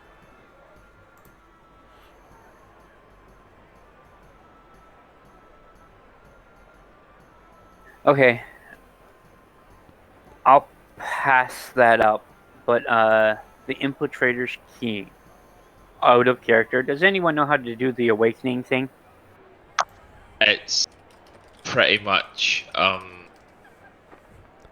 like Literally you know, reading it right now, so I'm just posted. it's basically DM sets a quest, I think, and you do it. Yeah. It's, oh, your character's leveling up, and things are happening, and epic things are happening? Hey, tie this in with your campaign. So as they grow, it grows with them. See, what I usually do kind is... of had that mentality. Sorry, Alan. You can Oh, go no ahead. worries. Nailed it, Jillian. Exactly. I was going to say, is my usual goal is, oh, your levels are a little bit higher, let's get you new magical items and shuffle it out. The difference is this one grows with you. But it's a bajillion different reasons, or I can make it up as we go. So, I'm just going to make stuff up. Yes, like Yeah, I was thinking that dusty swords might work. Kind of like that. That's why I was reluctant to unattune to them, but... No, he outright. Is that something, however, that Flux would say out loud? I mean, if we're talking about... I mean, I don't mind. She's probably... Well, it depends, because how much when meta she knowledge say it are we talking out here? loud in front of Buddy. Because Jillian, Well, your character would basically I know. be How saying, about I was Okay, how thinking about my we swords would do that, rewind? but yeah, let's rewind a little bit to the fact that the guy said that he didn't know he's had this item for a long time, the lockpicking thing, but hasn't figured out how to use it yet and can't get it to work. And Flux will just kind of shake her head and be like, "Yeah, I know that feeling." he'll pause. At that, he'll take note to look towards Flux and be like, "Oh, you've got one of these sort of gets better over time items too?" Because I haven't can't been say- able to figure out what unlocks mine. But I can usually examine them and find out what you need to do with these. With this key, I don't know. Maybe it's because I'm not a rogue. But I could check your item out if you'd like. I'll look JM up and down. And he'll lean to the side a little bit to Jade as you do and say, "Ooh, I struck a nerve." I'll be like, "This doesn't leave this shop."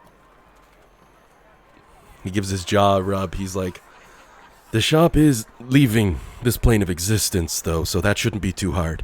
All right, let me see what you got. And what did you steal, Zariel's sword or something?" Oh Not no, exactly. that's long gone. Our friend has that. Oh, No, okay. we gave that back to Zariel. Yeah. She took it back to the mortal plane. Oh, Oh. yeah. Damn, I was hoping to Valkyries get one. had it. Then Nazara, yeah, that was the whole thing. Damn, I wanted to get one. Oh well, not my day. Anyway, I'll show him the swords. He'll take a peek over them, look them over, say, "Woohoo! Look at the edge on these. It's like someone took hard steel, mixed it with Hellforge, and then threw adamantine in there. But how can you mix Hellforge and that? Wow, that's impressive. And these two, there's some magic. Oh, and look at the slotting technique." He's like looking over the design and all that, and he picks up a little bit of powder, and he looks at Flux and gives you a nod before he puts it onto the blade. You know, he doesn't just jump with the magic right away. Starts looking them Sure. over and rubbing and tilting, and he goes, But no, these aren't activating items like that. These are what they are, whatever they are." And passes them back to you. Short of attuning or taking the time to actually identify them.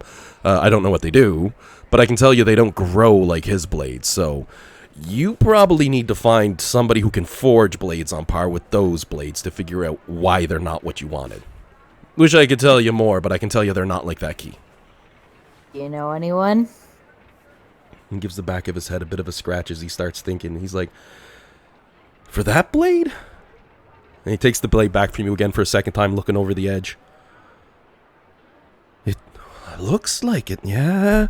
I don't know. I don't know many people who can forge +3. This is pretty nuts," he says as he passes it back, rubbing the back of his head, which might set an alarm off in Flux's head because the blade's +2.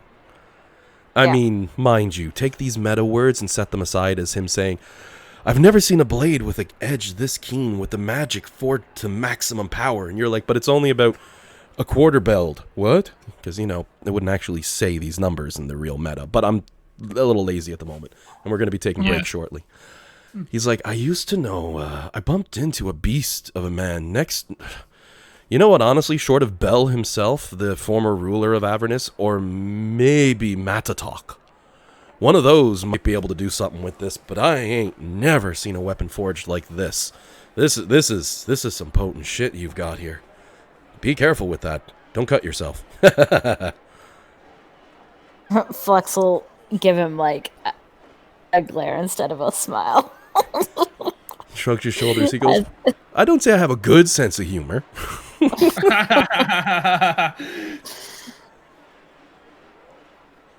Yeah, you hunt down a blacksmith thanks. better than any you've ever met, and they might be able to help you out with those blades. But I can tell you, they're not awaiting you to complete a quest to show you their true strength. Whatever they've got now is what they've got.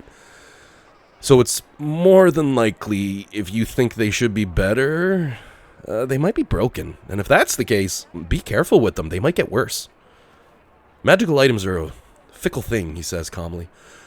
Honestly, I could sit with them for a 10-day and I could probably find out everything about them. But most of us don't have the time, you know? Yeah. Well, thank you. He gives a nod. He says, "Best of luck with them, though. Damn, they look cool." You said a name there. You said Matatok. Yeah, you know, this monster of a beast of a man. Zariel used to have his hammer, but I think you've all seen to that, so, I thought Matatok was named the hammer and the creature was Kustichi, or am I getting confused? Oh, I might be backwards. I had his hammer name as Kichichi and him as Matatok. Swap those. This I haven't referenced him in quite a long time because you'd probably get the flashback to him booting a whole piece of the hull off of himself after the explosion and just walking away like rah.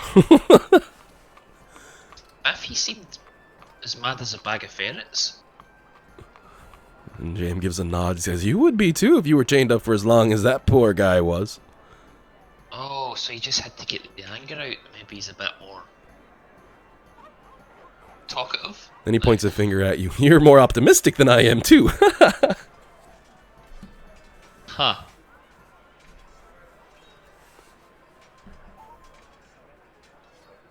Fair enough. Well, any other magical items then and stuff like that that the team is thinking about buying or purchasing? If Jade's done, I think we just need to decide on our potion quantities. I think Jade's done. He went through all of his items and he got his gloves at the end, so he's happy. Couldn't give him the Dawnbringer because it's a little too strong. Maybe in a couple levels it'll be a reward. You know how that works. You give me something that you clearly want, so... It was the only thing I was left with was whether or not I wanted to try for that key. Oh yeah. Yeah, it was 50 grand for that one. Nice item. If you can get it fully unlocked. So what I'm going to do then, while you're deciding on your potion volumes and while Jade's deciding on that, we're about 10 minutes over. So I'm going to say we'll take a 15-minute break and we'll be back at 12:25. Sure. Alrighty. Good. And just so you all know I am gone, I am going to pause the game and turn off the background audio. As soon as I find the one I'm using here. I went ahead and downloaded all the tabletop audio, so it's a big list. But we will be back in 15. Sounds good. Thanks, Alan. My pleasure.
Hey guys.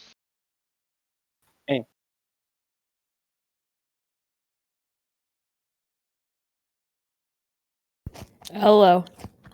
I'm still eating chips. Sorry, guys. So what do you think of the key? I mean, if it's something you want to go for, don't see why not. Well, I have to attune to it, so I'd have to give up one of my attunement spots for it. Hmm. But the greatest part of this, which I think is more benefit to the rest of the party if I'm not around, is the key can be used as thieves' tools for the purpose of opening locks. When you use the key, you are considered proficient in thieves' tools and you have advantage on checks made to open locks. Which So, is all pretty useful. so anyone in the group can attune to this key and then use it as thieves' tools at advantage to open locks. So, um, so that's like at the dormant level. Yeah, plus it also gives you while holding the key, you have advantage on stealth. Yep. Okay. The awaken level, you can turn it into a +1 dagger with the returning property. Okay, that would be pretty cool. Plus, you can cast Alter Self, Invisibility, Knock, and Pass Without Trace once per day. Mhm. At the next level, you can create a door in a wall once per day, and you can also cast Dimension Door, Gaseous Form, and Mislead once per day each. I was thinking about that, making a door in a wall sort of thing, and why? Why would you ever need a magical item that makes that, like, why? You could just look over and say, Flux? Yeah, in all honesty, I'm looking this all over. No, that's The actually a good one. I'm only joking. And I mean, I could have also said, you could have just looked over and said, an imbar, it disintegrate. But honestly, I'm looking this key over. Jade Oh, moves half speed. He gets advantage on stealth, so that doesn't matter. once it's at The its knock, max, that's the thing. Once it's at its max, it'll be very useful. But I'm finding the lower and mid-level stuff lackluster on it. If that, yeah, that So I will say, since we've never had magical items that activate over time, it's not going to be based on the number of fights you have it in or some random bullcrap like that. You will not have to be attuned to it to make it better. Now, I'll be honest, I don't know how yet. But that's half the fun of having an item like that popping up into my game, because I'll build it into the plot of the story. If you want to go with that item. I do that for everything. Everything gets, like throwing a rock into the ocean, the ripples will slowly grow out and create a tidal wave, right? Well, you've just thrown a rock in the ocean, so now I just have to accommodate for the tidal wave, which is fun. If you want to go with that. But I'm telling you, the big concern you might have is, oh, I have to be attuned to it? To use it, yes. To make it stronger and level it up, probably not. I'm just trying to balance it as to whether it's worth actually getting. And I will point out, as you're doing all of these things, and you see Jade at this point now, he's looking at his abacus, recounting and looking at other things, and analyzing his own abilities and reading up on stuff, looking at the key. As this is happening, you see JM reaches out and drops what looks like a witch's hat on top of Jade's head. And he gives a nod, and it's got a little bit of patchwork in it. Looks a little fairly well worn, etc. And he says, "Here, bud. Just for the fun of it, take this one with you, would you?"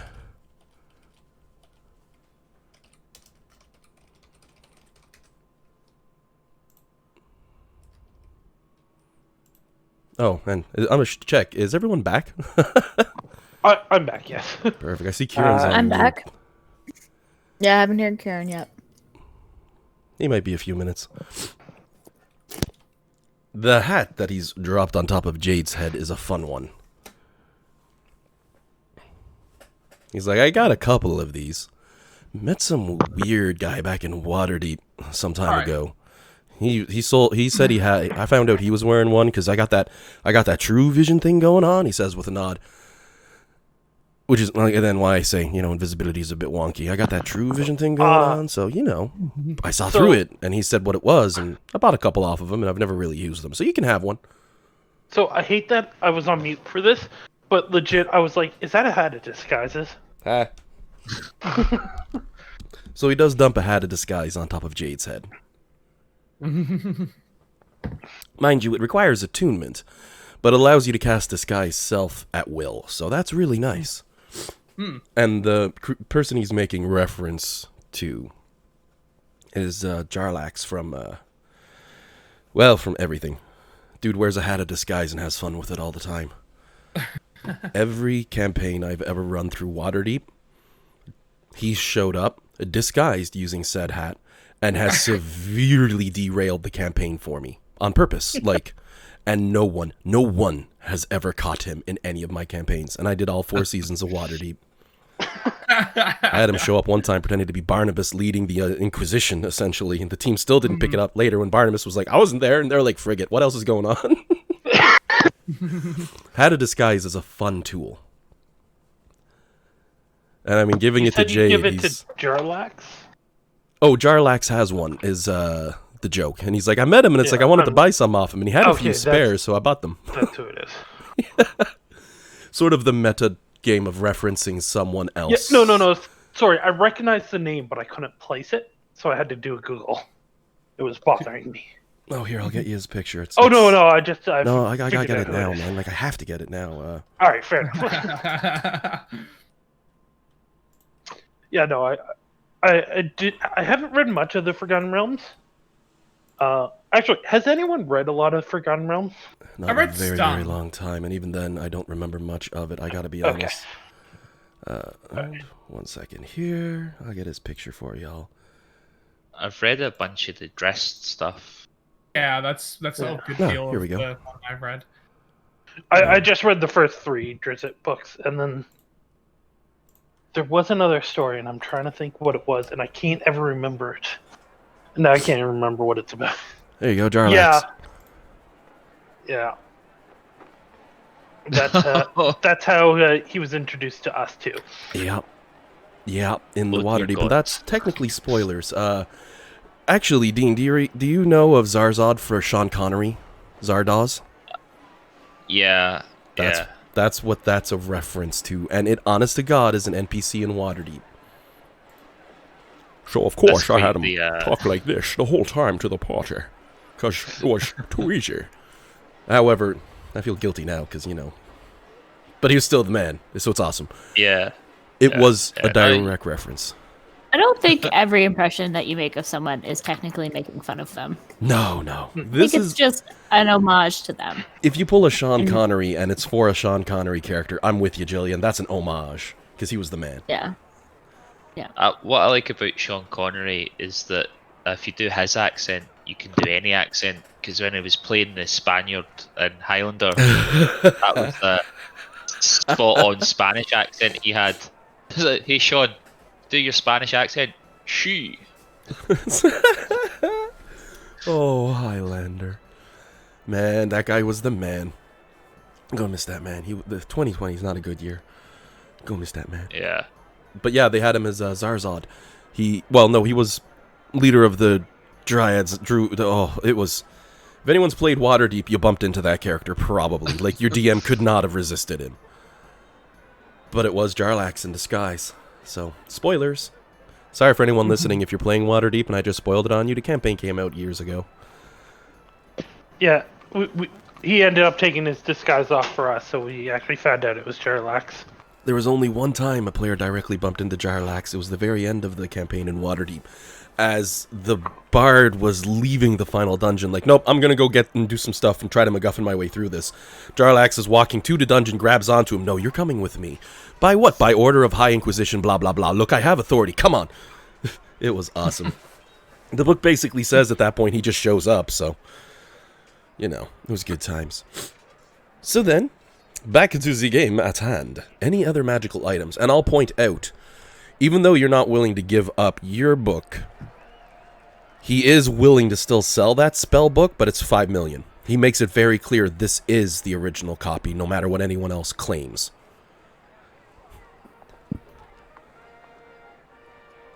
He makes a point, not that that really makes it any better than any other copies, because it's the same magic, but I know this is the original. It's got collector's value. How do you know it's the original? I was there when it was forged. I'd like to make an insight check on that, see if I can see if he's lying. Oh yeah, go right ahead. You would not want to play poker against this guy. You can't see an inch of lie on that face. He's probably either the greatest salesman ever, or really was an adventurer just like you one day. Yeah. So, 5 million for that book. Oh, it is such a lovely book, though. It's like, yeah, I've only got one. There's a couple other copies out there that have been made in reflection of this one, and they're all just as efficient, but...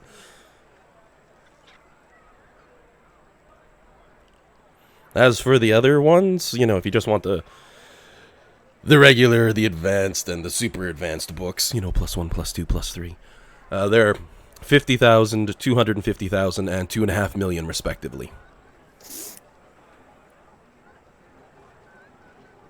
Would you guys mind if I spend another 2.5 million? Mind? I guess our treasurer is probably the... You need to speak to the treasurer. 2.5 million? Okay. Did you say okay? Sorry? Yeah, okay. Jade, like, slides a full line of his abacus from one side to the other. Yeah, that's alright. Sweet.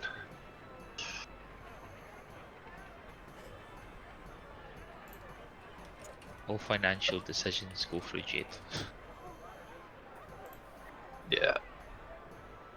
I was laughing, I think, because I was level 10 or something until I asked for some gold. Up until then, I had 10 gold in my pocket.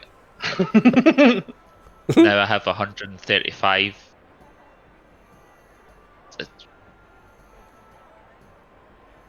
Jade makes the money decisions. I have some, but Your character is pretty much like, I know gold is useful, but, druid. yeah, it's like. Can I but what interest you in some berries instead? It's like, but what if we need to buy food and the druid just goes, people buy food? It grows on the ground, just pick it up off the ground. The gods were like, look, those humans, feed them, and they threw shit on the ground.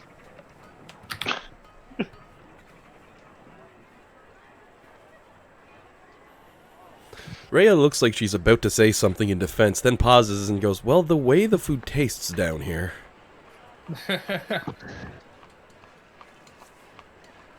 Yeah, you should always wash your farm bought produce, Rhea. They do some nasty stuff with cow excrement.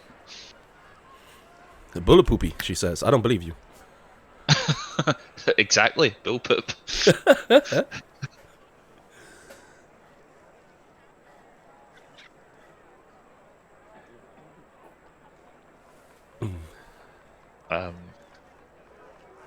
So what are you thinking for the key, Dan?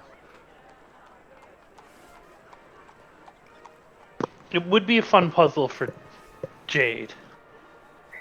Oh, by all means, Jade's curiosity level is through the roof. How do I make this thing work? How do I awaken it? How do I, take this up to the highest level of power? Yeah, that would be his puzzle. But would it be useful for the party? At that point, the shop people speak up with a brow raised. You like puzzles? Uh-oh.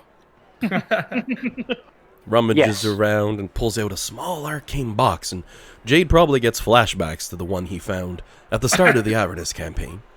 Similar. Is this one going to explode in my face? He gives a nod. Yes, if you mess up, trust me, I know, it hurts. I chugged like 3 potions afterwards, and it still wasn't enough. Sets it down on the counter. Covered in arcane runes and symbols and designs, though not demonic, fiendish, infernal, hellion, or anything like that in nature. And he gives a nod and pats it a couple times. I lost a bet with this barkeep owner, you see, he says. And it was, so I said I'd dive down into the hole instead, and I made like 7 floors through this crazy-ass dungeon, and I found this thing in there, and, you know, after getting my butt whooped for 6 of them, and I didn't lose that bad, he says as he holds a hand up. It's just everything down there was bad. Shakes his head. But I found this, and honest to God, I didn't want to honest to Lysander, I didn't want to mess around anymore with any of these things, so apparently, he gives a nod, the only reason I went after it, as he slides it forward as he reaches into a bag and pulls out a small spherical orange glass orb with 2 red stars that float in the middle and appear to be its center no matter where you look at it from. It's like one of these are supposed to be in there. And these, he says with a tap as a grin fits on his face, oh, these are special. Rumor has it if you collect all 5, you'll be granted a wish. And not like that spell, no. A wish. Anything your heart desires. I've only been able to find maybe 2. 1 for sure, maybe 2. But I can't get the box open, and honestly, I'm sick of trying. You need Besides, that. I decided much a for it? long time ago I wouldn't be living off of wishes anymore. I'd make my own future. As for price, because he sees you're all looking at it. He looks up and looks down, looks up as he sees you're all looking at it. Smirks. 150,000, they're both yours. Done. Yeah. And he slides them over and he goes, like I said, there's 5 of them. Good luck finding the other 3. Jade will pull out his. I already have one. Ah, damn it. Oh well, good luck finding the other 2 then, he says with a laugh and slides them over. And good luck opening that box. That's not fun. Jade, when you get bored, I'm willing to take a try. I just realized something. At the end of the last dungeon or before, we found another bag of beans. Yep. Did we roll for how many there were in it? Probably at the time, but I would have since forgotten. Because Don't I could remember add, us rolling. I could Yeah, I add don't them. remember. I could add them to our current bag of beans. Let's see. Roll 3d4 bag. You got 8 beans, bro.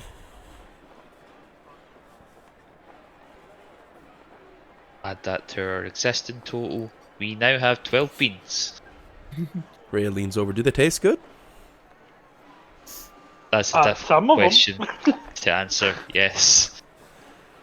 They have the potential to taste good if they turn into eggs and you pass a save. Okay, Poor Rhea, because you know what I'd do to her. I'll put it on Discord for the one she'd eat.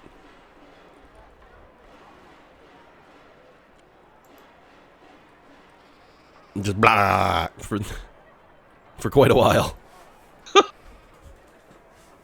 I gave him a roll. That's what came up. So you know, it's like, oh, poor Rhea. Could have been worse. No. It's like, no, Ray, we need to plant it first. Oh no.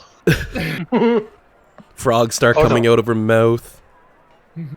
Oh Someone, hold her hair. Hold her hair. my God, it would be so bad. Like that's. Oh, I'm not going there. I have sound effects apparently for it. I didn't need to see those, but I'm not going there. and for potions, a bag of holding to hold them all. So because we can use another bag of holding. I was thinking 10 supreme, 10 superior, and 100 of the regular. Yeah, that works. Yep. Good.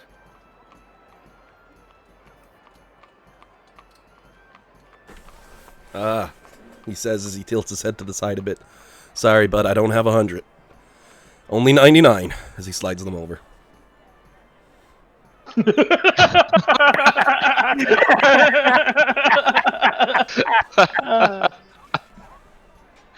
Yeah.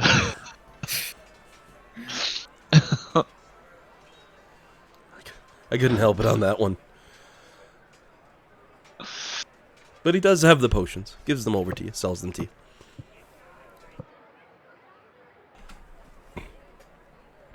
With that, he says calmly, did you have any other business?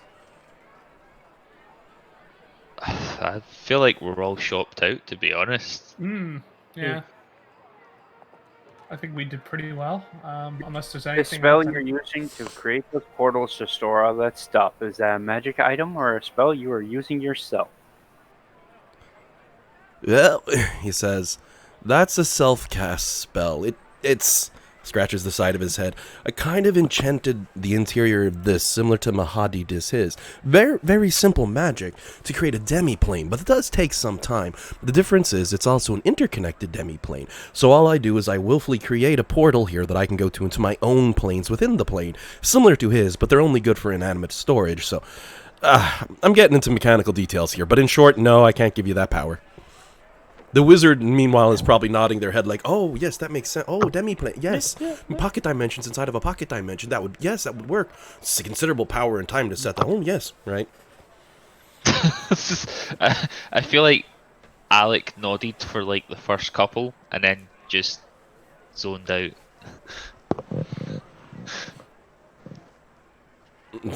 Maida says, so then. Yeah.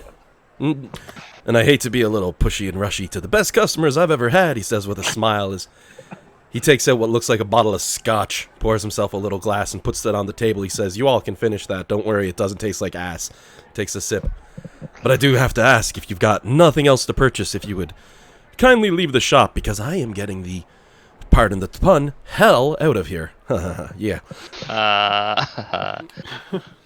Well, enjoy your retirement, friend. Oh, yeah. Well, since Jade will probably never find it again, he will take the key. Yeah. He says, good luck with it. Passes it over. And he only charges you half price for it. Oh, that's nice of him. He's like, my little thank you gift for being great patrons. With this many millions of gold sitting under my belt, I should be set for at least a week of debauchery. Yes.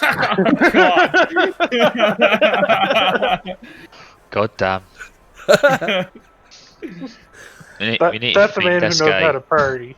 We need to find this guy once we're done. As you're all shuffling out and he's saying that, he's like, it won't be too hard, don't worry. I'm heading We to... need to spend a little bit more, guys. We're almost at the 9 million mark. He gives a snort. You guys ever come looking? I'm gonna head to Party Capital. Baldur's Gate. Oh, yeah. Because he points at the shield. Because I see. You took that nasty little trinket from down there. So that's gonna be a much nicer place now, but I mean, still the best place to party. You trust me on that. Oh, yeah. Yes. I can agree to that. No, it's at this point the shield speaks up.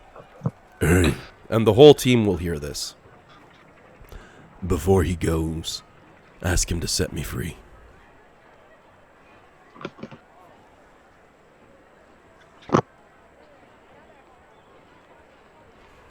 Did that come through? Or did my mic cut out? I came think through. you just kind of made us all Came go through. silent. Okay, I just Yeah. wanted to make sure. I don't think we really knew what to make of that. I have kept my bargain with you all. I've treated you kindly down here, though I'll admit I had some fun at your expense, but the same can't be said in reverse. There was a long time I went without food, but I still assisted. I still helped. I've kept up my part of the bargain. So I ask you, you good-hearted, kind people who are good for your word, ask him to set me free. He does kind of have us there. Well, no, actually, our part of the deal was to bring him to Avernus so that he could attempt to be free, not free him. But I will ask, is it possible to free him? JM pauses because he's closing up the outsides of his gate at that point. Looks back, turns towards the shield, looks at Jade, looks at the shield, and looks at Jade. Said, Ye, I can't, he says with a nod. I mean, I might be able to, but it's about a 1% shot, and it would take months upon months upon months, and it would most likely fail, and I'd draw attention to myself and get killed in the process. But I can't. It's funny, he says with a bit of a chuckle. Zariel could have. You hear, damn it. Like, you all literally hear, damn it, from the shield. But no, beyond that, you'd need an Archduke of Avernus. You'd need the person who rules Avernus would be able to set them free, which we're presently vacant. Beyond that, maybe Bel, the previous ruler of Avernus, would have the authority and capacity to destroy that shield's barrier. But for any other magic user, it would take us a considerable volume of time and effort that would most likely be wasted. Huh. Shield speaks up. You hear that? You all gotta rule this world so you can set me free.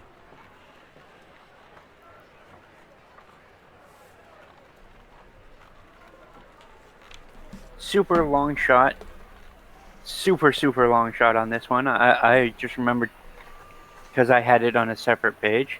I have 2 legendary scrolls I was curious about. The answer's probably gonna be no, though.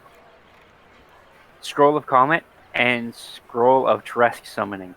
Okay, the Scroll of Trask Summoning your character wouldn't have any knowledge of, and go easy on the spoilers. That's for Icewind Dale, bro. Sorry. Yeah, that's an overpowered to overpowered item. No. What was the other one? Another Scroll of Comet? Probably not, given how powerful it is. Because first off, for the other one that was mentioned, I'm not going to repeat because massive spoilers. He just wouldn't have it, and the other one probably not, and yeah, I figured that's what it would be. Okay. You know, too strong. If he had it, he wouldn't sell it. You know what I mean? Yeah. I just had a crazy idea plan for, I can't doubt you for asking about either of those, but unfortunately, they're the sort of items only one of them exists. Yeah, I figured they were legendary scrolls. Oh yeah, anything marked legendary. As you said, it was a long shot, and he listens to you mention them off, and he goes like, "Man, I got all the meta knowledge in the world. I ain't heard of one of those. What the hell?" So he can't help you out with those. No, it was just a crazy idea Jade had, and yeah. I figured no was the answer I was going to get. So at that point, he's got the door shut, and he's getting ready, and he looks back, and he says, "So, before I depart, anything else?" Oh. I love that the music went quiet, too, with perfect timing. I didn't do that. The track's just repeating. Yeah. Do you know when Smiler's going to show up? Big smile falls over his face. Don't you worry, just you hang around, okay? Everyone keeps saying that, and it's, starting to border on concern. He gives his head a shake. No. You just stick around, you'll have a good time. And he pulls a tuning fork out from behind one of his ears and looks towards the group. If there's nothing else, I'm gonna vamoose, because once all of this comes to an end, and the parties are done, Avernus is going to be a hell of a time. I did it again. And he takes, at that point, if no one's stopping him, you see he takes the tuning fork and sets it in a groove beside the door on his war mat machine. Gives a nod to the party, flicks it, and you hear the hum for only a brief moment before he and the entire wagon seem to vanish from existence.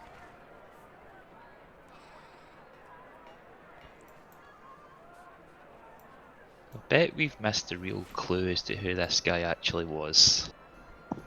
Probably. Oh. Rhea, meanwhile, only- looking at her new sword, she's like, "Sorry, what?" Puts it away. Well, still, he only tried to mildly inconvenience us instead of kill us, so that's, pretty good guy down here. What about that otter mage that actually brought us here in the first place? He went back, didn't he? Yeah. No, he time stopped and disappeared. Yep. He never went back. I guess it could be that guy. the wizard would be able to confirm that being able to shift planes of existence. Nimbar, how many times a day can you do that? Once. Yeah. And how high of a mage are you? Yeah. Also, for the record, Nimbar wasn't there for the Otter Mage. Exactly. That's why I'm just saying, well, the wizard could confirm most wizards can only plane shift once a day. Most of them don't get strong enough. And he's like polishing his chest. I will. I mean, look at these robes. I gotta fill them out. The other thing is, he dropped a hat of disguise on my head and said he had multiples. You don't think we've just like funded a couple of new levels for the Mad Mage, do you? Undermountain going to get bigger? Oh, God. Oh god. Well, at least we don't have to go back. Right? At least we don't have to go back so far. James appears on level 20, walks up to the Mad Mage himself. Oh, hey, bud, look! I got more money. We can keep building. Let's hire more people. DM furiously making notes. Write that down. Mistake in casting plane shift puts us in Mad Mage dungeon. Oh, he did sell us like a couple of tuning forks, so there's a chance. Maybe he's goofed us again. Just hope he didn't shuffle his inventory by accident and use one bam, you're in the plane of water. It's like, what the? Quick, wild shape out into a fish. Uh-oh, the rest of my party are drowning. Wizard's that would hand be a does some weird mumbo jumbo. There's a big bubble of air. We're good. Everyone falls out the bottom of it. Damn it! That would be a devastating end to this. Oh, man. That'd be I brutal. don't think I would recover.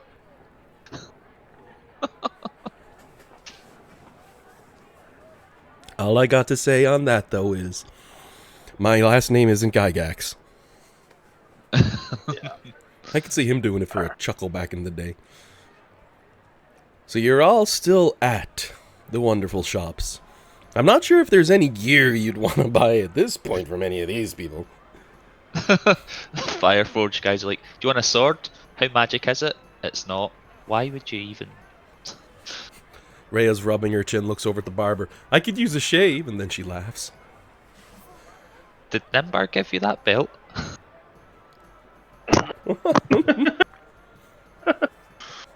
I mean, someone can use the belt now. Like, Keeping in mind, Rhea has a natural strength of 20 now.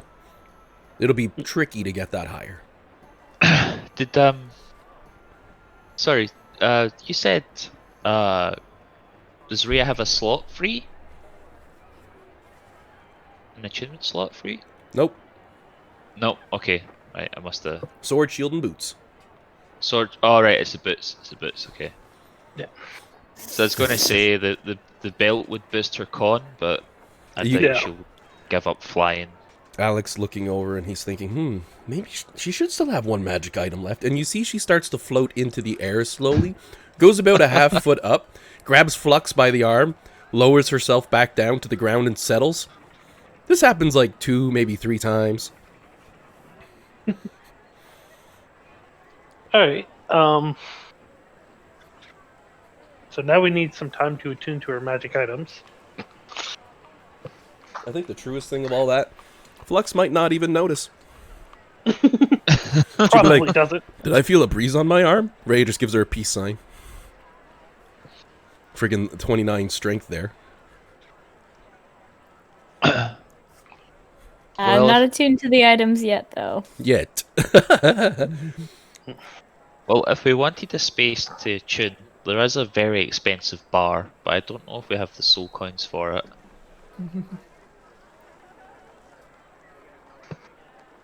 Or we might. What was the count? If you are referring to Mahadi's Infernal Rapture, the extra-dimensional lovely space of fun times, he did make note, and Jade pointed this out last session, that you all get basically buy one, get one on your way in, half cost. Yeah, no, I think we have enough. I think it's still another notepad. Jade has enough on himself to pay for everyone.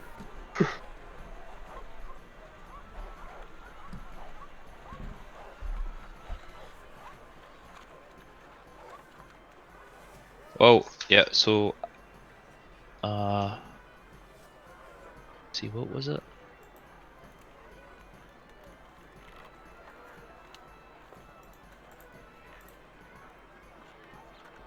Well, they're gone, so they don't count anymore. Jade had 2 that we knew of and an extra one. Flux had Had 3, 4. 4. Yeah, we have enough to get in. Pretty sure. And With current group, we only need the 4, and Jade has 4. Sweet. So if we wanted a place to rest and attune, I mean,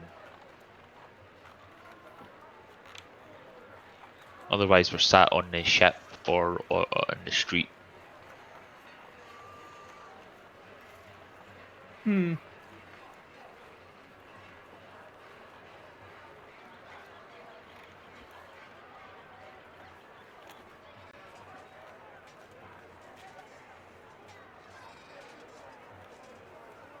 that's a good point. We're basically just waiting for Smiler now anyway, so it really is a question of where do we want to wait.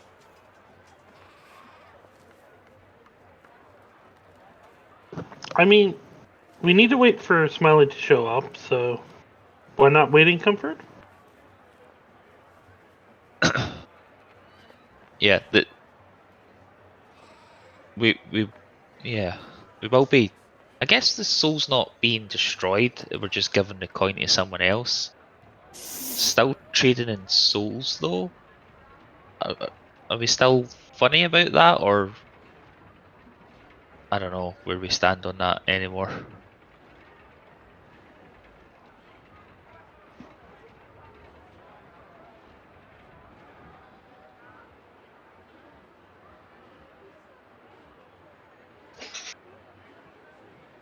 Anyway, airship or rapture? Who wants to go where?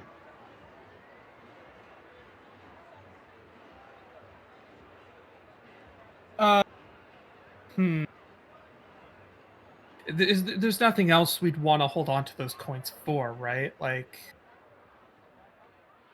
we're not using the vehicles. I don't know. It could come up. Hmm. Could come up. Specifically, you don't have vehicles.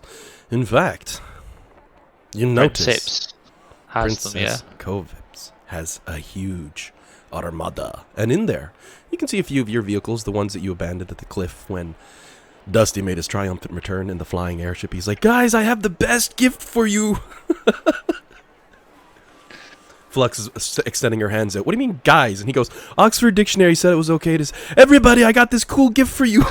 I could see Flux probably punching him in the shoulder like, I'm just messing with you. Give me the controls. Nearly breaking his arm in the process. Ooh, probably.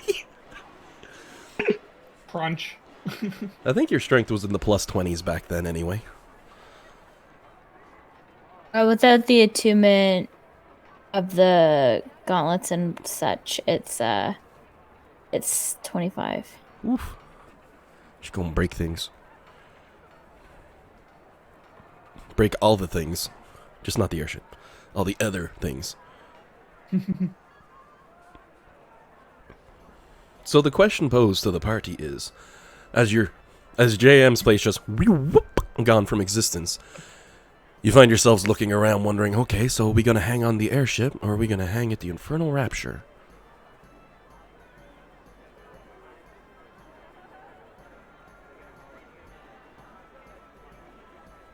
We've heard about it for so long, I'm kind of curious about the Rapture. But it's so, 2 for 1, is that just the entrance fee, and then it's more soul coins for food on top of that, or is that like the price of the meal included? I believe it was to get in and have the meal.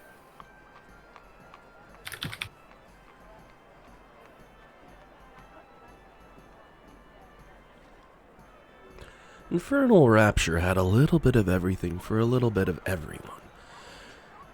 Getting in there, the only thing you have to sign off on is a contract, specifically.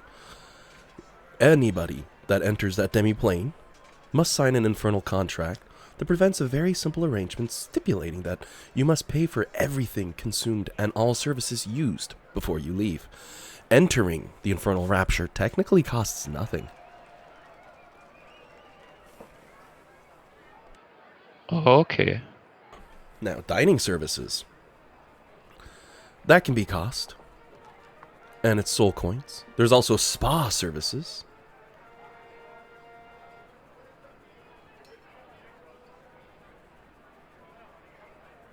Lots of good things there.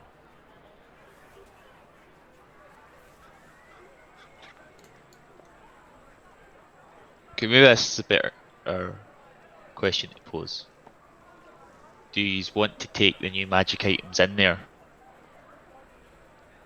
Or would you rather be attuned before you go in case something goes wrong?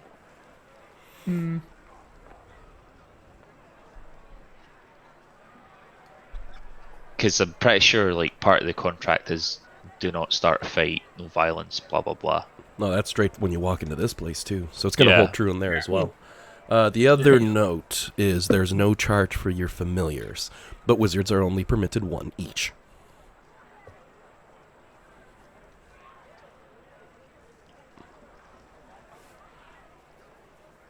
Oh, also, I think this might have been brought up last game. Crickendolt's back on the ship. Yes. Yep. Just marching back and forth on it. Big shiny blue armor and a long pole arm. He wants levels 2, but he can't get him. His challenge rating's too high.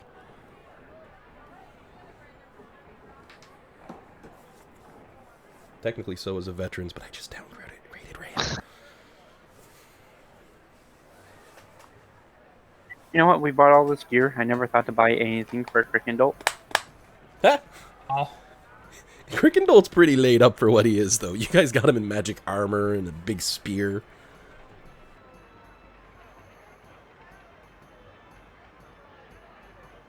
Yeah, we'll find. We've got to have something in the bag. We can be like, oh look, we got you this. Like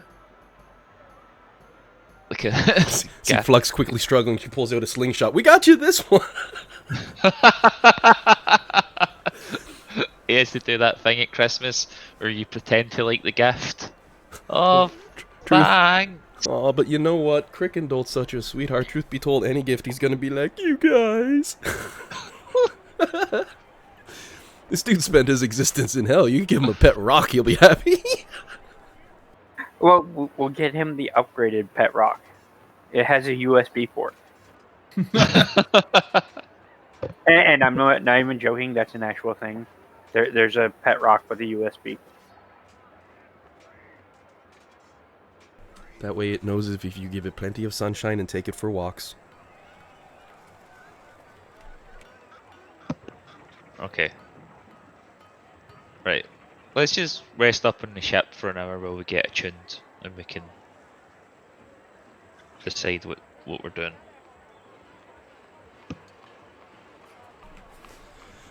As you all start to walk back towards the ship, you notice everyone starts clamoring and moving out of the way, shuffling to either side of this area.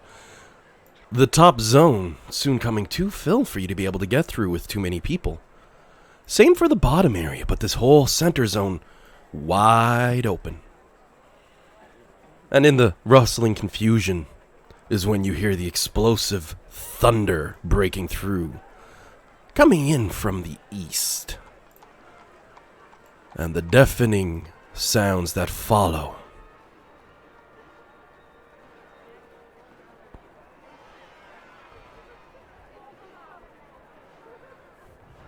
One second, they added option. I have to get to where I'm at. I have a soundboard. Can I look in the direction that we heard it? Oh, I imagine the group of you would be stuck looking in that direction. Like, well, what's going on? What's going on?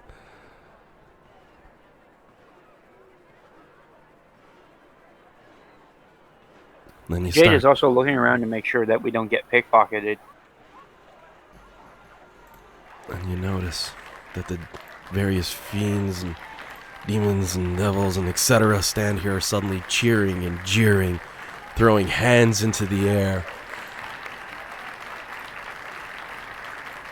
And you notice as you see a motorcycle fly through the air.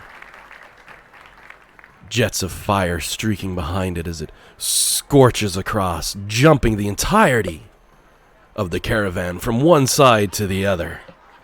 The driver on the back doing a jump, both hands holding onto the seat as his legs straddle straight backwards, before coming to land on the ride once more. And in those final moments as he lands off the other side of the caravan, you see the Smiler the Defiler.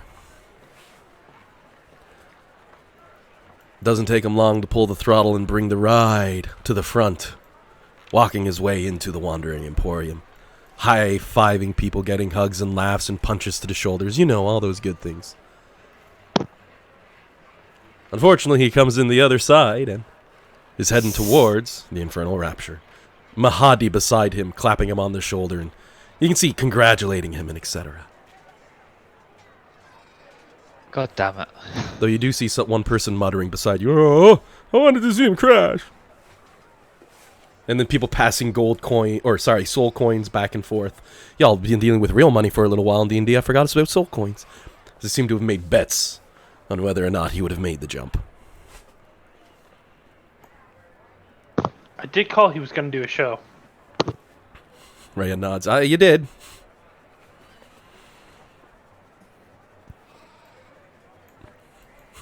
Rhea's kind of like George Costanza from Seinfeld. Witness!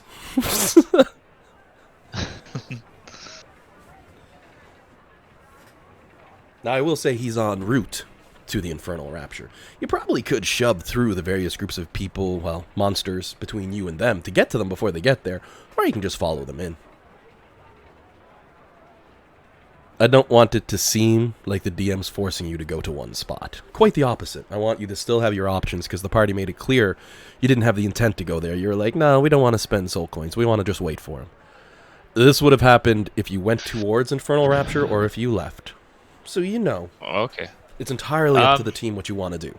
They would be, if you can see the entirety of the map, he'd be walking in about this zone that I'm indicating.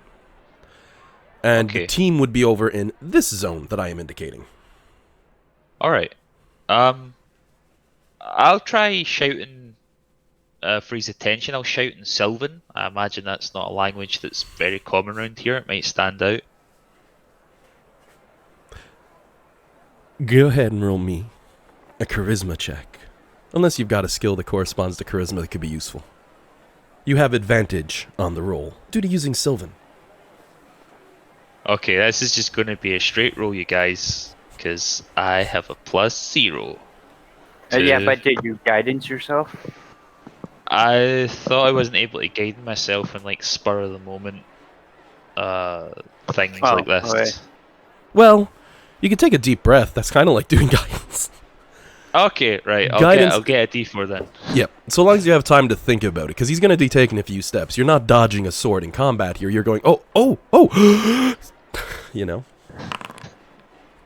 Oh, I don't think there's any point to rolling guidance on that. That's amazing. Wow.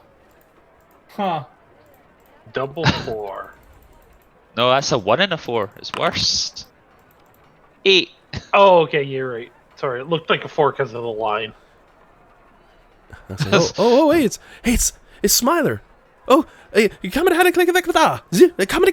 Oh man, you're not paying any attention. He doesn't seem to catch you as you holler towards him. Mind you, with an 8, it sounds more like your character's going, "Oh, hey, buddy. Oh, wait, I don't think we can catch him." I'll just send my imp flying over to him. They say, "Smiler, word, please." He flies over, just lands on his head. He like jumps half a foot, swiping at it. Moves around. He looks, blinks a few times, big grin on his face. It's like, "Yeah, boss. He says he'll come over. He's actually saying you want to have a drink with him." Yes and yes. All right. And your imp flies over, lands on your shoulder. He says, "You guys are lucky. Smiler says he's going to cover your rounds. I already like this guy, and it's probably not good. Yep. So you do see then, with that one said, him and Mahadi are going to head down into the Infernal Rapture. Guess that's where we're going. Because he said he'd cover a round. Like I say, you still have time to rush to him and cut him off. Because once your imp has alerted him and he's finally caught, he looks, you can see him scanning the crowd to find you, and he goes, and you can see he's trying to say something to you from a distance. He kind of pauses for a second, looks up at the imp and repeats it, which is, you guys want to get around? It's on me. Yeah. Be rude to say no.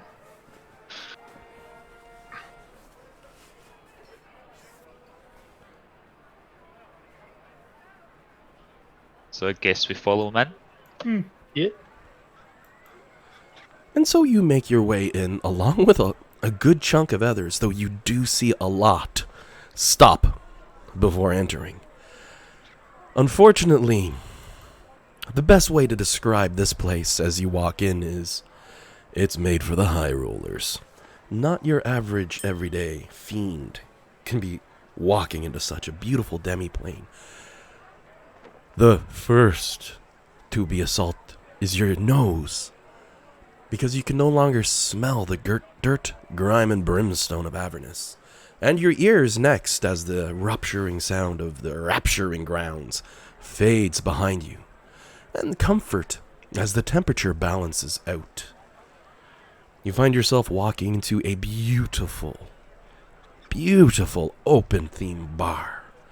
Very large, long desk with a bunch of people sitting at it, with Smiler sitting at a seat, back onto the bar, elbows there.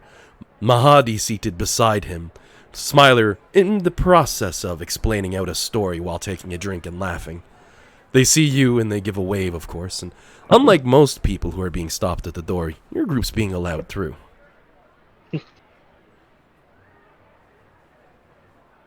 Beyond that, the ceilings of this zone are rather interesting. Instead of being made of solid wood like a building, it almost looks like an exceedingly large tent.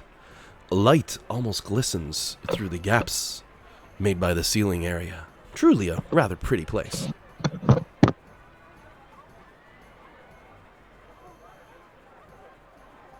The fact that we're being allowed in without signing anything is either a really good or a really bad sign.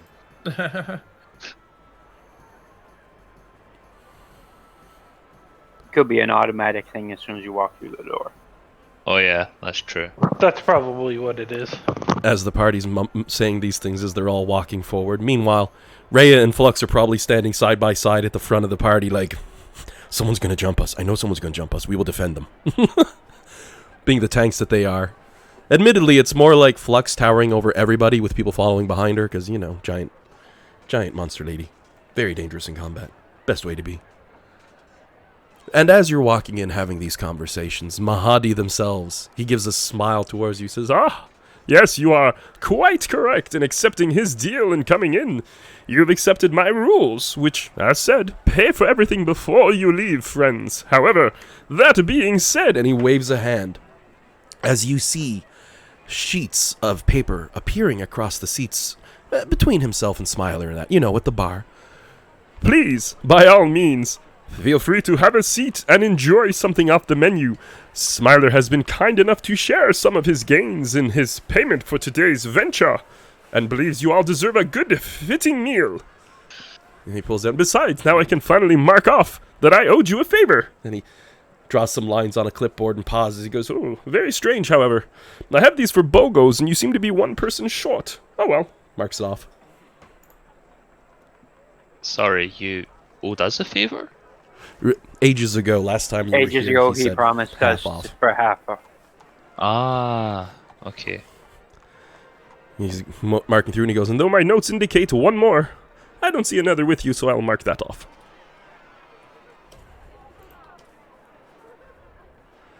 And that's the pretty menu he sets down for you.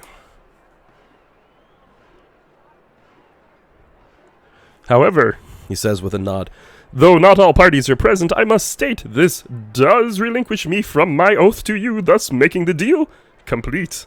Please feel free to order something from the menu. And I know what the players are thinking. Alan, what the hell? There's your translation. It's I think we got that's all Infernal, right? Yep. Anybody who can read Infernal is going through that just fine. And our monk. Yeah.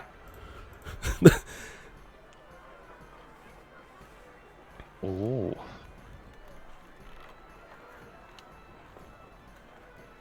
You gotta go sliders, werebore. And you know, there's nothing wrong with an apple tart. No, wait, that says celestial. Is that part celestial? He just smiles slowly. Smiler, meanwhile, looks side on at the party. Oof. Pardon me, I went to shift voice. Let me just mute for a sec. One quick drink of water and we're okay. Smiler looks side on at the party. He's like, oh, hey guys. Hey, good to see you. Crazy Cat's here once more. It's probably full celestial. Very, very tasty stuff. Hey, that's the best of the best here. Oh, yeah.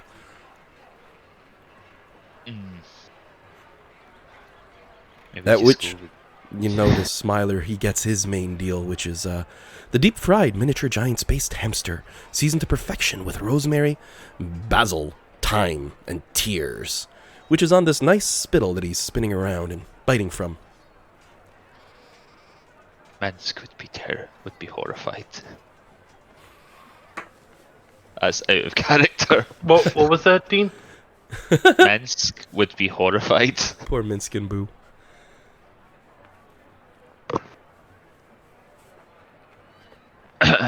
Long time no see, Smiler. He gives a nod. That there ride you guys gave Big Red, I gotta say, it's been humming like a beaut. Good times. How you all been, you crazy, crazy people? I mean, and he holds up his drink. Aside from the one you lost, my God, that one, or not my God, sorry. By the night, hells, we're gonna hear about that guy for a long time. And he chugs it back, in reference to Dusty. Yeah. And even Mahadi gives a nod. I saw him 100 years ago and once again now. Very strange. Yeah. We really got lucky when we raised that skeleton back from the dead. And he gives a nod. Though once I heard of his passing, I of course marked him off of the list. There's cannot owe a dead man. Ha ha ha. Fair enough. Smiler looks side on. Whoa, that's a little insensitive, dude. And Mahadi looks back at him. So? And they give each other a high five. And I'll point out Smiler and him are now just laughing.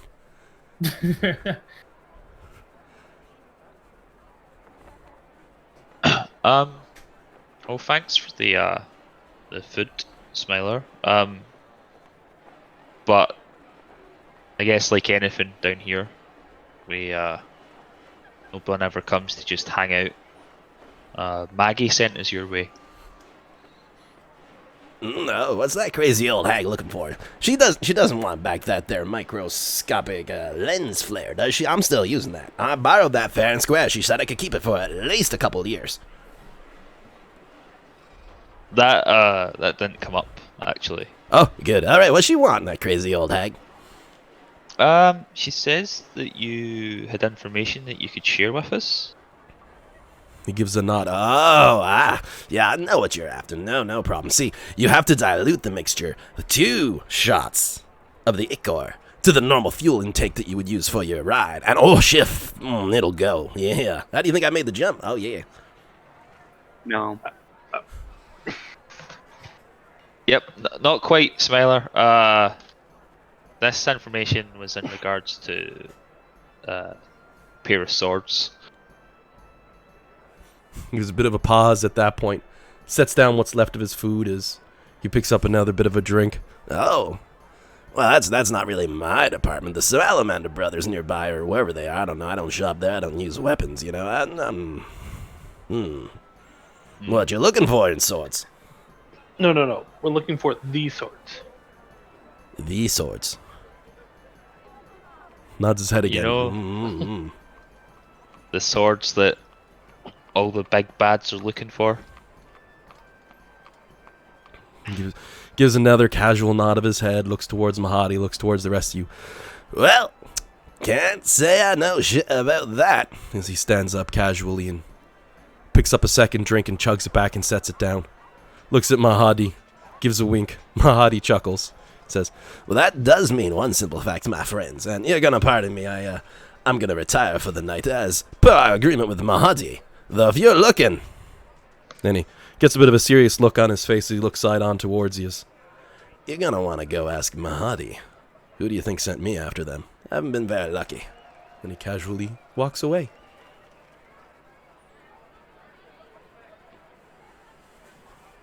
I bet Mahadi's sitting there with just a big shit-eating grin on his face. Big shit-eating grin on his face. Real big. Cheshire cat. Alright, I need to go on mute for a few moments. I can still hear you, but I won't be saying anything for a little bit. Don't mind me. No worries, bud. Okay. It's all plot at this point. Well, Mahadi casually Mahadi. folds one leg over the other, interlocks his fingers and set them over his knees, and he goes, Oh, I don't usually get to clear my books in one day and set up future deals now, do I? Haha! Oh, that is quite the wonderful. So you're looking for Kevor's blades, are you? He takes a slow, casual drink. Oh, yes. I know where they are, or at least how one could find them. For certain. I'm not presently capable of being able to retrieve the capacity to find them, however, in which I could use some modicum of assistance. Gives a wave to the bartender who fills his drink off again. Looks towards the group. I do recommend enjoying and partaking in the food provided. It tastes delicious.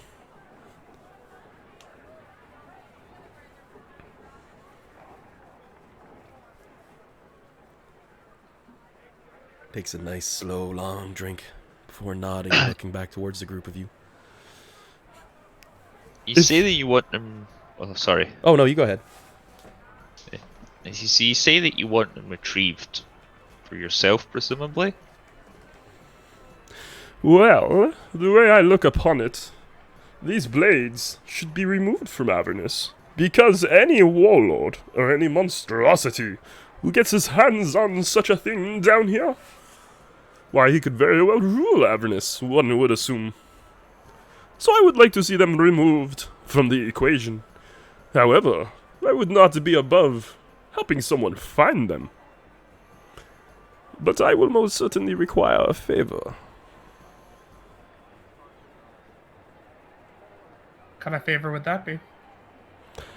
Well, one of Zerial's dogs, you see, guards one of my pets that was taken from me.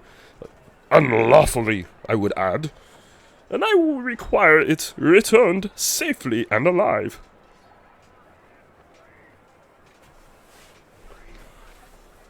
What kind of pet? The smile slowly spreads wider on that face of his. Oh, I would tell you all, but I think you'll have more fun discovering it. Believe me, you won't miss this pet of mine. So we're clear. You're saying that if we do you a favor, you'll give us the information you know on the swords? Or just where to find them? He seems to pause for a second as he rubs his chin. What I can tell you for certain is I am the only one with major information on the location of the blades. But without the assistance of my pet, I would not be able to determine the location. So you assist me in returning my long-taken pet from me, and I will more than certainly help you determine the location of these blades.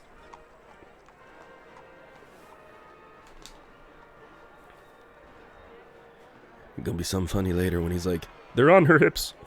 Oh, God. See, yeah, that's the thing, like... Do we already have them? Or do we just think that we have them? You can always roll an insight check to see if he's trying to pull the wool over your eyes, if he's trying to cheat you on this deal. I guess it wouldn't hurt.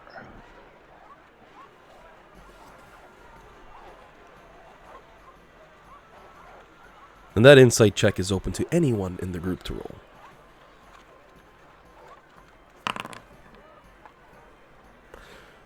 At a 27, you're pretty sure he doesn't have the knowledge you have. You think those cards you're holding to your chest that, you know, Flux has 2 blades. You don't think he knows that.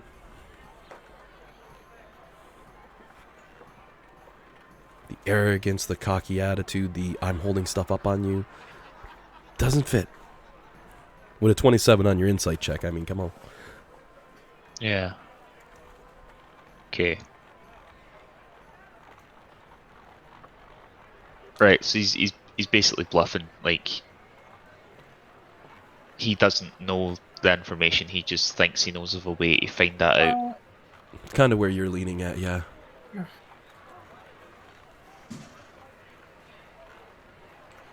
But he needs his pet brought back to him alive.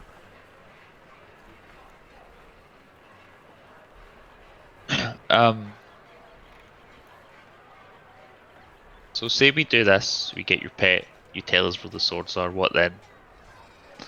He shrugs. What then? I don't believe that's a decision that I would make for you. Your destiny is your own, my friends, to create as you would. You can go hunt down the blades or return to the mortal plane from whence you came. Those are not concerns of mine at that point. I just want my pet back.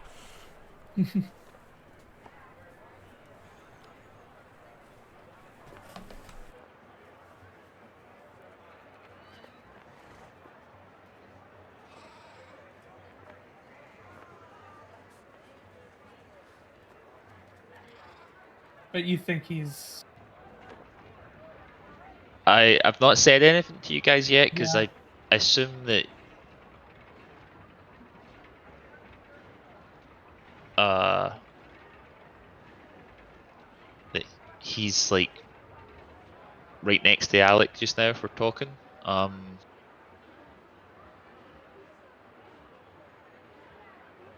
Okay, Ah, this they has could been, reach been, his been front. bugging me because this is the second time it's been said to us. What do you mean we're one person short? Poor Dusty's missing. Yes, but now we have Rhea instead, so we have the same amount of people. So where's one person short? Actually, he specifically said he marked Dusty off for what he owed him. He blinks, he's like, probably just an error in my notation. I had it for an additional person beyond the listing of your group.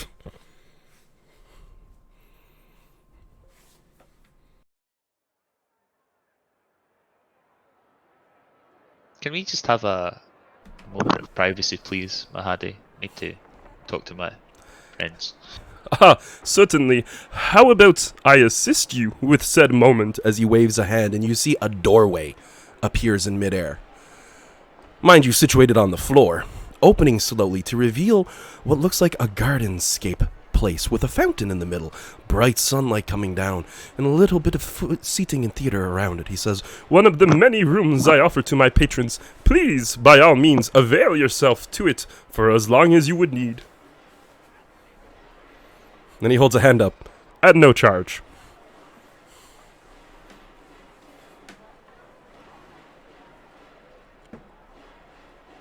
You're very kind, sir. Nimbar will go through. And true to his word, it's just a part of the demi-plane, produced as part of the Infernal Rapture. Yeah, but it's nice and foresty, and Nimbar enjoys this. Like a nice secret garden, if you would. Thank you.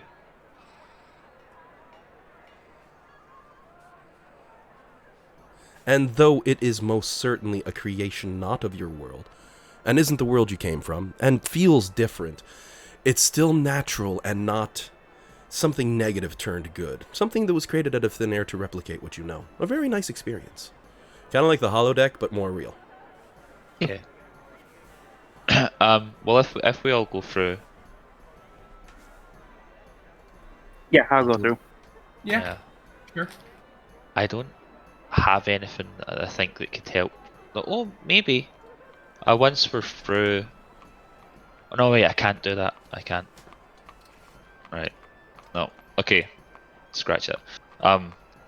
So I'm not convinced that he's not listening in here. I assume he can hear everything.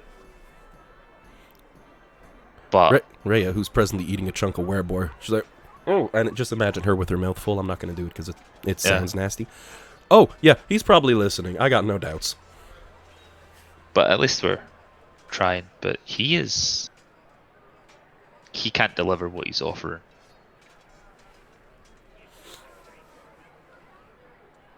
You think so? You think he's just bullshitting us?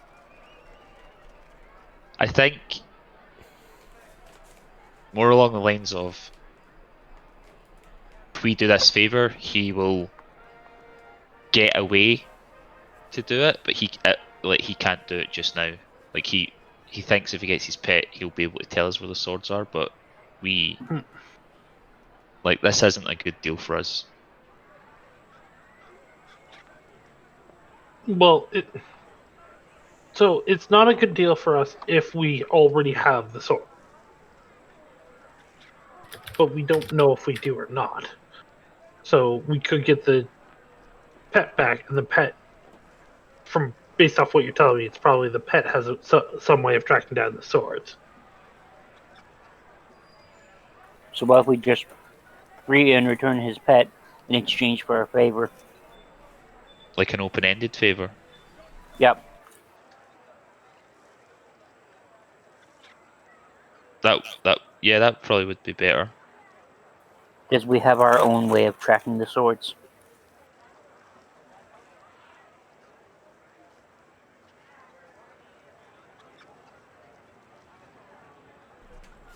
So did that short sword? I wish I had the swords, and he just disappears. So did I pass on that insight check properly there, Alan? Oh, you got the 27. Wait, did you just roll another one? No. That's I meant, what you told me, did I just relay that correctly to the rest of the team? Essentially, yeah. He doesn't know where the swords are, but from what you can tell, it looks like he believes he might be able to find them. But the big thing is, you're fairly certain he has no idea that you guys have swords. He doesn't know that you've got an ace in the hole. He thinks he's holding all the cards. You've seen it. With the 27, Alec would be holding up a hand. Yeah. I've seen it 100 times. He thinks he owns the game right now, and it's in our back pocket. Yeah, right. Okay, so I will relay that as Alec, just try not to mess up my words here. So I think Jade might be onto something. We do this for like a favor, not a price.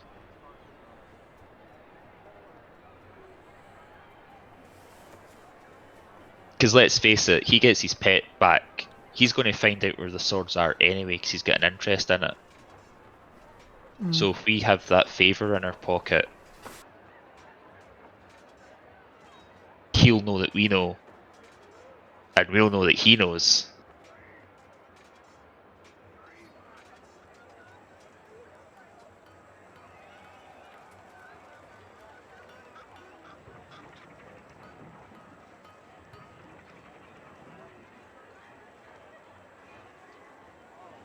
I'm on board with this plan.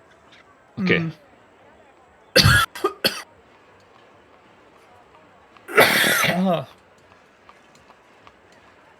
Okay, right, well let's go back and try and negotiate that.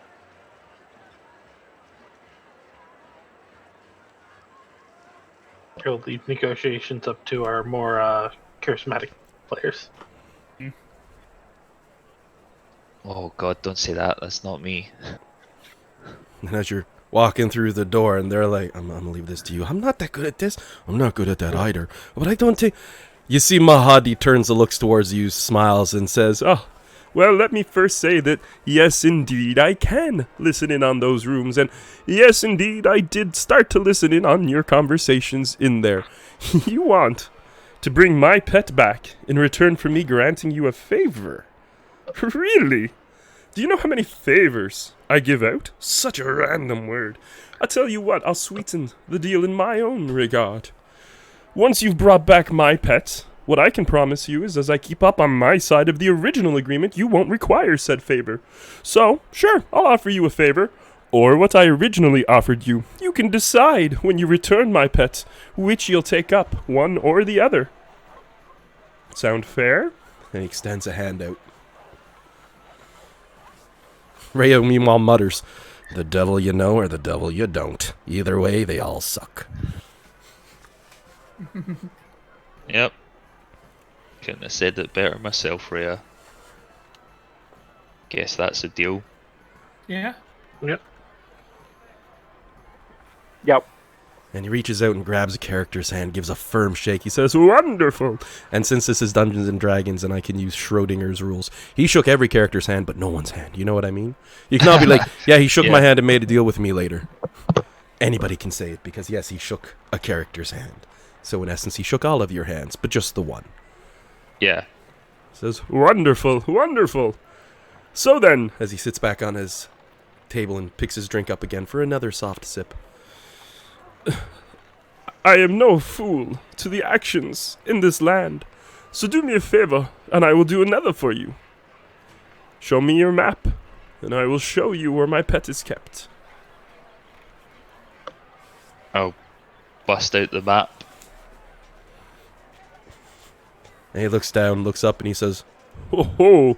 Most wonderfully exquisite map that this is. I did not think it would be quite so well done. and he pulls a monocle up of all things, puts it in one eye as he looks over it and he starts pointing out. Ah, yes. The pit of Shumarath. That would be correct. And the arches of Ulok. I don't go there. The Sibirex. Ah, I see now. And he takes a moment to point at the map. I kind of lack this capacity now that I stop and realize it.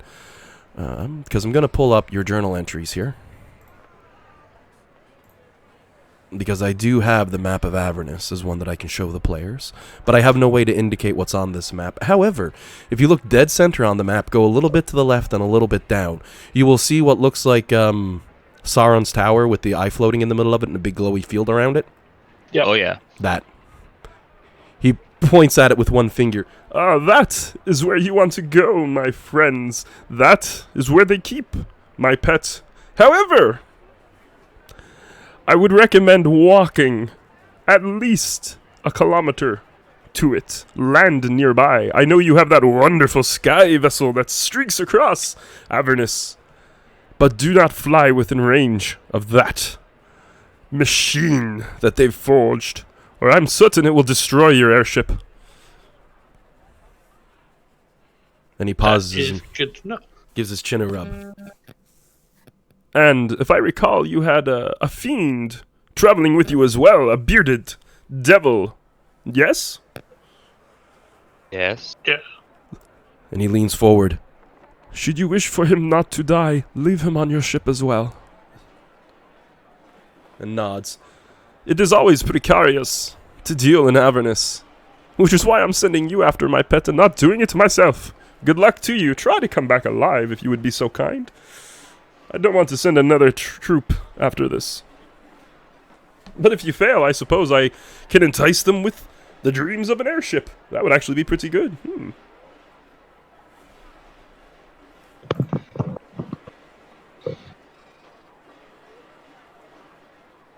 Well, Does- another day, another death mission. Yeah. Sorry, Jade. Oh, no, I was just going to ask if you could give us some sort of hint onto what his pet is so that we don't accidentally kill it. Trapped, He said with a smile. trust me. You can't miss it. Okay. Besides, my dear sweet pet has a mind of its own. So you will know. Because it knows.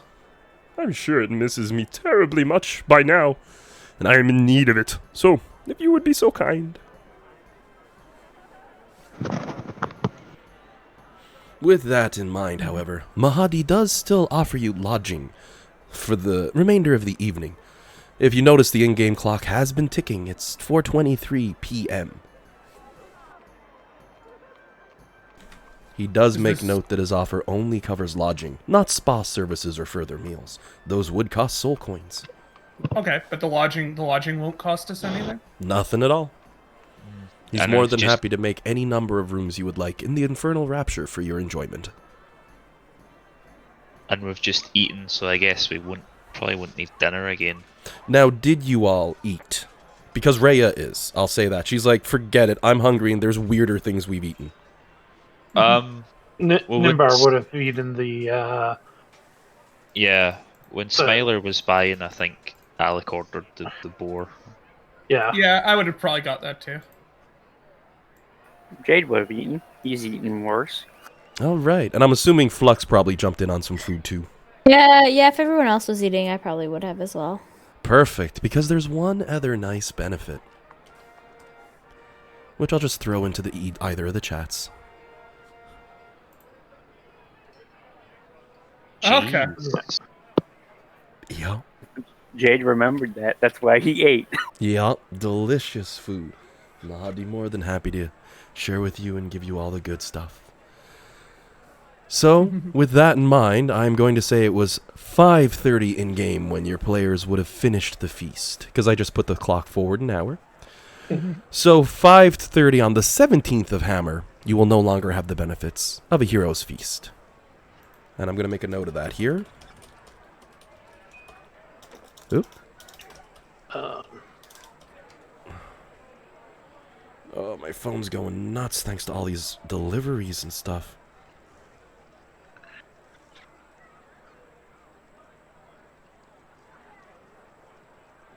There we go. Sorry.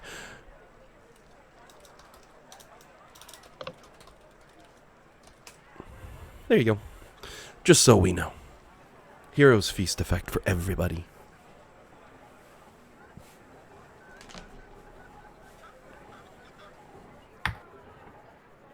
Now the question is, are you all gonna bother to crash tonight or just move on? Time has little meaning in Avernus. You still need to rest, but the sun never sets and never rises, being an eternal evening of twilight. When did we last long rest? Right before leaving, well, right before arriving at what's her name's? Mad Maggie's. Right. And then it was And a then- short, it was a good 12 hours to get to where you presently are, so it would have been another long rest while you were flying.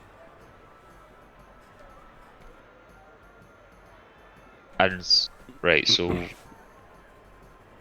we've only been up like a few hours.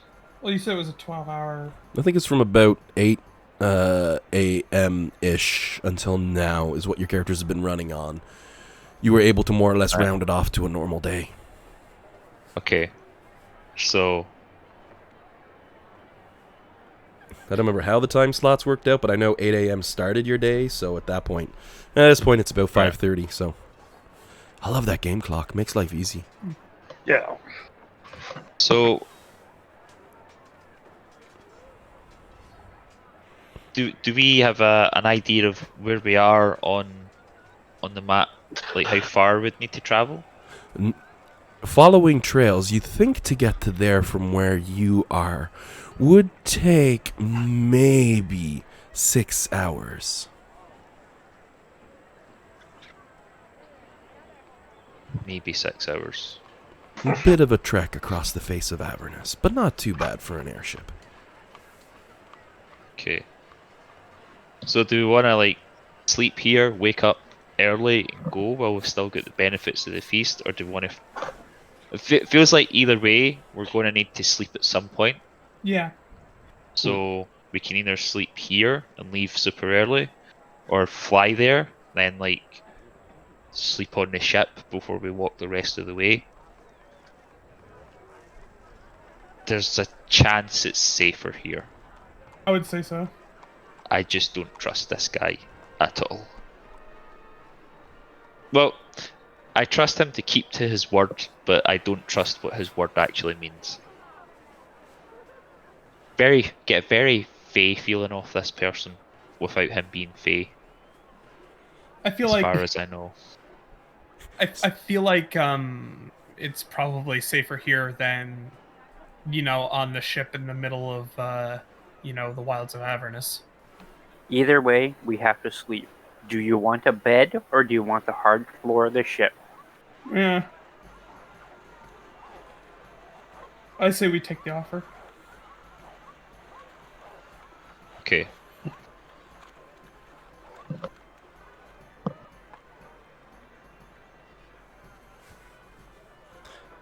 So the party's gonna rest at the Infernal Rapture. Knocking off a rest right now and putting 8 hours in and then jumping it out in the middle of the night? Because it honestly doesn't make a difference in Avernus. Yeah, I think that makes sense to do. All right. That way we can all attune and set off with our new First thing gear. I will point out as you start said long rest, chilling. Rhea sleeps in her armor. Just lays right down. Anybody who makes any comments, you just look at them and be like, I trained as a soldier for years in order to comfortably sleep in armor, so I'm ready to go at any minute. Takes too long to take the damn stuff off. Can't falter for that.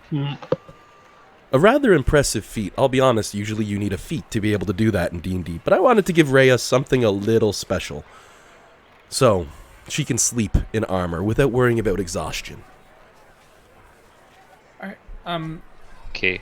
So I can sleep in my equipment. I'll just wild shape into something. Curl up. Technically. I don't wear armor, so I'm gonna before resting, I'm gonna attune to my stuff, and I'm gonna put it's 4 points a key, right? Yeah, for to the belt. charge the Because belt? it'll take you an hour to attune to it, and then it's putting the key into it as well, and then waiting for the rests and etc. It's a fun little item. Good little emergency boost when you need it. Yep. So I'll charge the belt up and attune to the belt and the staff. Perfect. Yeah, I will also attune. So yeah, I'll do the same. But when I do go to sleep, it's as a dire wolf. It's a shame. Ignore the weather part, but I'll say it's 1.1 degrees Celsius. Sure, it's a shame that the calendar gives weather, but we can't really use it in Avernus. But you do, and the moon phases, you don't even really get those here either. Important for the ice one, though. Oh, Dean, Yeah. do we want to put the Ring of Spellstone in your familiar or mine? Oh, yours does tend to get killed a lot more. Yeah, that's why I stopped and I was like, why don't we put it on yours? I guess if yeah, sure. Unless anyone else has it, like room for it. Flux is gonna stare at her swords for probably about half an hour, just kind of polish them and check in on them and all that, and then she's gonna go over to Jade and hand them both over and say, "Better keep these out of sight." Prior to stashing them as you're looking them over, Rhea comes by with a whetstones for that, looks and pauses, looks at the blades and say, how did you not nick? I know they're magic, but how did you not even... They're not even scratched, and keeps walking.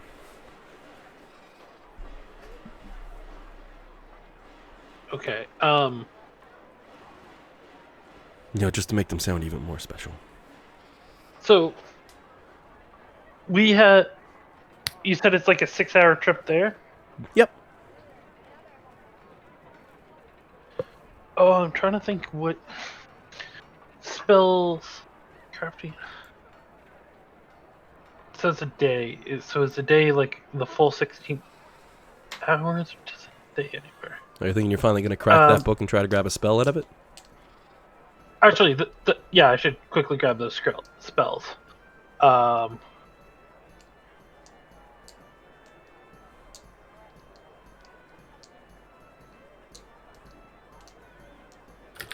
So I just need to grab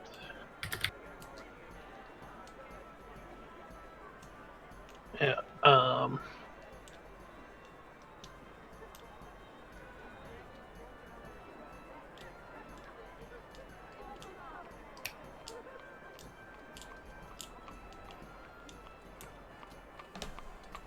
sorry, I just have a lot. I'm just trying to find where I.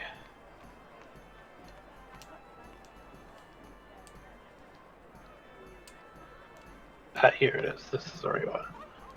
Okay, yes. So. So I'm now officially an Order of the Scribe, correct? Oh yeah, if you wanted to switch your class over. Perfect. The reason I ask is one of the features of it is instead of 2 hours per spell level, it's 2 minutes per spell level. Oh, nice. Okay, so you're going to be trying to push a whole bunch of those spells over, hey? Yes. Why don't you go ahead as your character breaks open the book and starts copying the first spell out? Are you starting with the level 1s? Yes. Alright, as your character sits down to start to describe the first one, and you start to read the construction and material capacity for the first spell, Wisdom saving throw.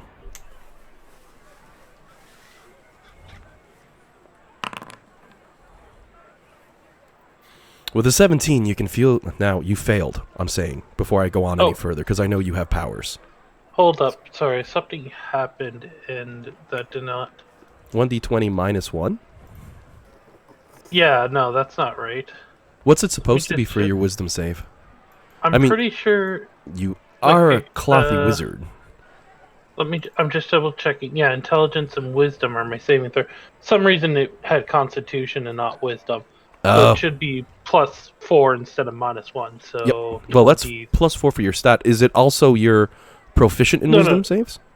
Yeah, so I'm proficient in wisdom save. So instead of a -1, it should have been a +4. Oh, I see it here now. It says it on the sheet, a +4 for me. Yep. Yeah, no, I clicked the circle by mistake, and I unchecked the wrong one by mistake. Sorry. With a 22, you pass. As you begin to read through the spell, your mind itself starts to become unhinged. You notice your hands coming up, grabbing your head, scratching as you're trying to read through. Insanity itself beginning to set in as you try to roll through the spell before you throw the book. Now go ahead and roll me a Knowledge Arcana check, as your character comes back to their senses. Okay, so I have advantage on this one. So, again, that's a new feature of the class. With a 29, you feel that you felt this once before long ago, but you're not sure why, but you're not sure how. But you're able to recognize it with a high that roll. But believe it or not, there were responses above 29. And your character doesn't know what just happened, but it feels horrifyingly familiar.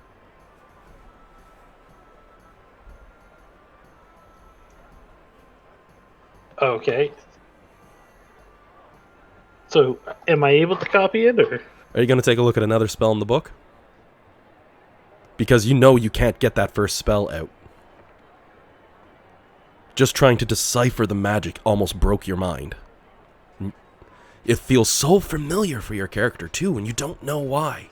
You can't place it for some reason. Meta-knowledge, you might know why.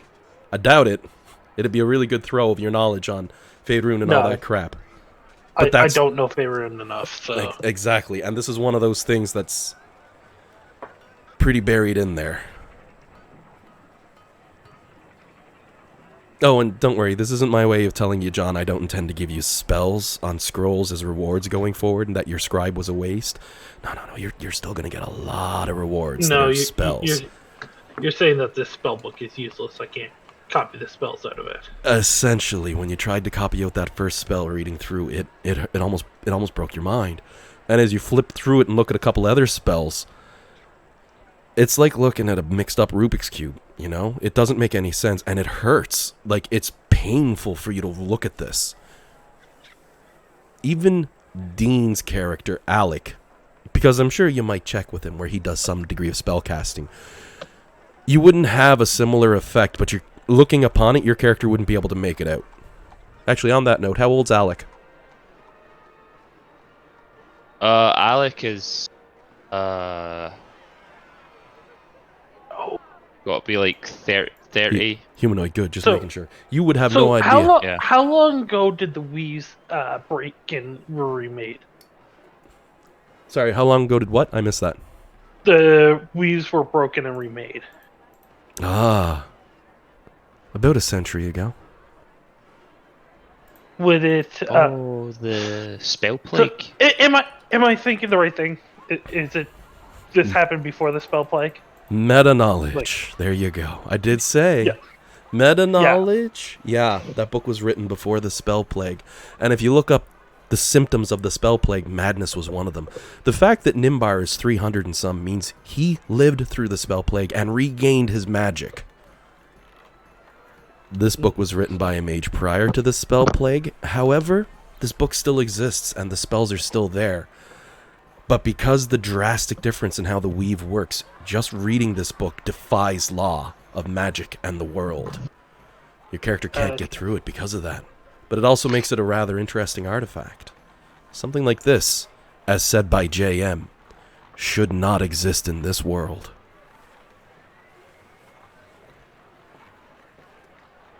All right. So Nimbar will put it away. This also officially makes that book an artifact grade magical item. One that I can't use. One that nobody can use, not unless you want to go crazy. Unless you want to undo the spell plague and revert magic to the way it was, in which case, now it makes sense, by the way, to Nimbar. He'd be sitting there thinking to himself, because I'll give him this meta knowledge as well. On the 6-hour trip, he'll be like, oh my god, it's just like the spell plague. It might even chill him to the bone because you lived through that. It's just like before the spell plague, that's magic prior. And then it makes sense as to why the level 10 spells don't work. Prior to the spell plague. The pieces are no longer there. Maybe because of the destructive capacity of those spells. Maybe that's why magic was truly rewritten. Yeah. Regardless, your character sets it aside because it might be a MacGuffin for later in the story. Yeah. That being said, didn't Jay have another spellbook? So many. And you can totally... Oh, I did say you got the power word kill as a spell, though. In my games, it truly is one word. You've got that. I mean, I will have that eventually. Yes. You can have I it can't written cast down. level 9 spells yet. I have it in my notes because it won't let me add it until I can cast it. It's a shame you didn't get that spell book. You could have cast it for a bonus action. There was nothing about restriction of spell level. Yeah, but Level giving up 14 this character book, with power word kill. that would be dumb. Be That would dirty. be dumb. Oh, but I digress. I'm just having fun now. I think I'm stretching Yeah. the rules, letting the book do that, mind you. But yes, that's why this is a wonky little spell book. And like I said, John, you can still expect one of the major things I like to give spellcasters are books with scrolls and spells and all that. Yeah. So, Jade, if you've got any in your back pocket, Oh, you mean these? with a 6-hour trip and time reduced to minutes instead of hours for John's character to be able to scribe, I'm willing to bet he can probably scoop all the spells out. However, we're 2 minutes past 2 o'clock, so rather than focus on that, because that's a lot of mechanical stuff, I'll leave that between yourself and Jade between yourself and Dan for next game. So you can, basically, he can tell you all the magical spells and stuff that you're going to get now. That is nice, by the way, that scribing class. We'll make good advantage of that, because finding the time for you to learn spells isn't fair for you sometimes. Yeah. The other thing that's really cool is scrolls, half cost. Half money, half time. Oh, And that's you nice. can You want make scrolls? like a scroll as you can prepare a scroll, I think, as part of the class. Yeah, one of the other features is I just get a scroll that's useful for one day. So I get an extra spell a day. Oh, nice. Like this class, it loses out in some of the combat abilities that the other ones get, but it's better for wizards on the go because all your downtime stuff is a lot reduced. Which So is a then- big flaw of wizard is they need a lot of downtime to So much really. Yeah. It plays in nicely to the whole fantasy of like if you're trying to play like the wizard who's like searching for knowledge, searching for you know what I mean? Like that kind of, you know, the wizard who likes to invest in their spell book, right? Like it very it fits well with that. So Alrighty. Alan, Yo. Would I be able to switch out my fighting style thanks to Tasha?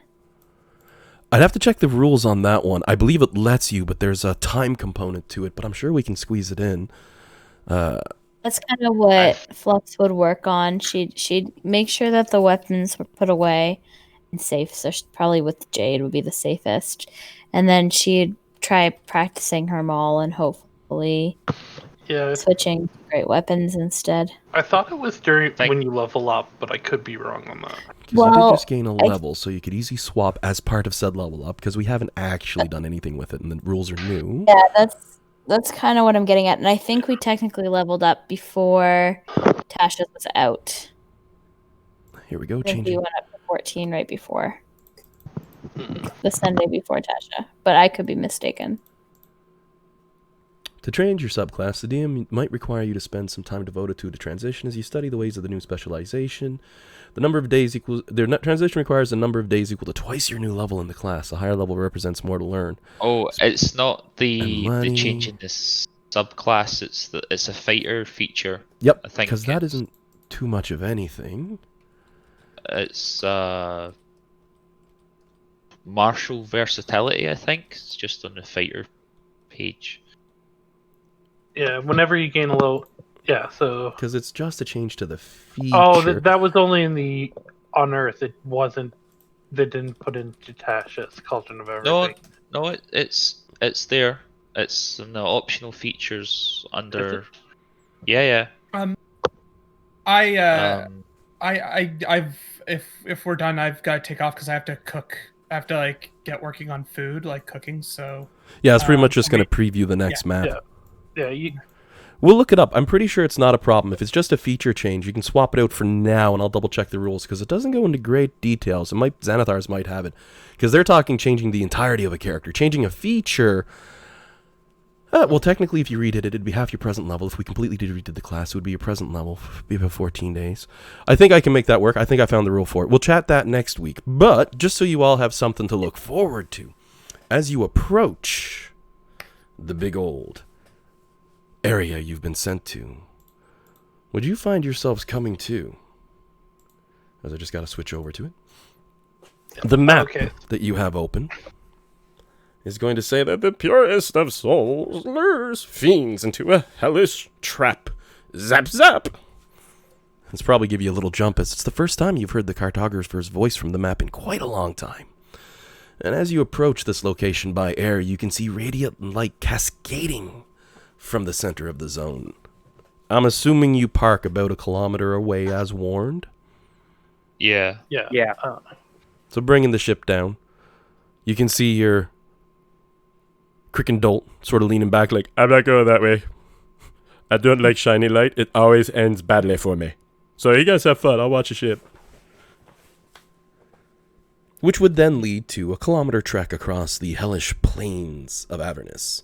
This one being wrought with lava and fire and brimstone. Though soon you catch the radiant light and where it brings you to, cascading from a rusted metal monument shaped like the upraised mandibles of a giant beetle. The light itself cascading from what appears to be a unicorn set inside a 10-foot diameter sphere of magical force, set between the spines of this construction, some 50 feet above the ground. We found the pet. This is going to be tricky. And we'll give an actual rundown to how this goes for next one. As you can see, I had some fun with the FX on this map for sure. Foundry's neat with all the little add-ons they have now, but that really shines out well with a big radiant unicorn trapped. Something to think on for how you're going to approach this one next week. But of course, there's always more to the map than just the description.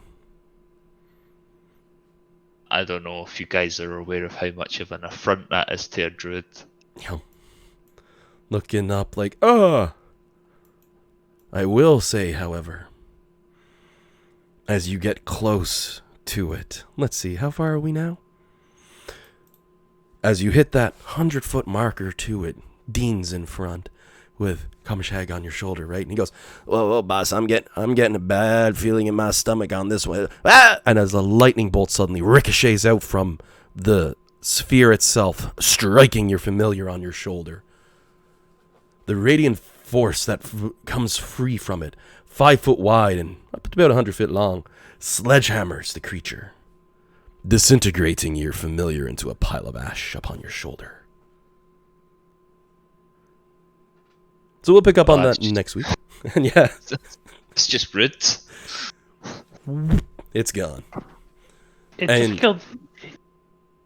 I will point out Sir Junior jumps off at that point and flies back a little like, whoa, I'm not getting any closer.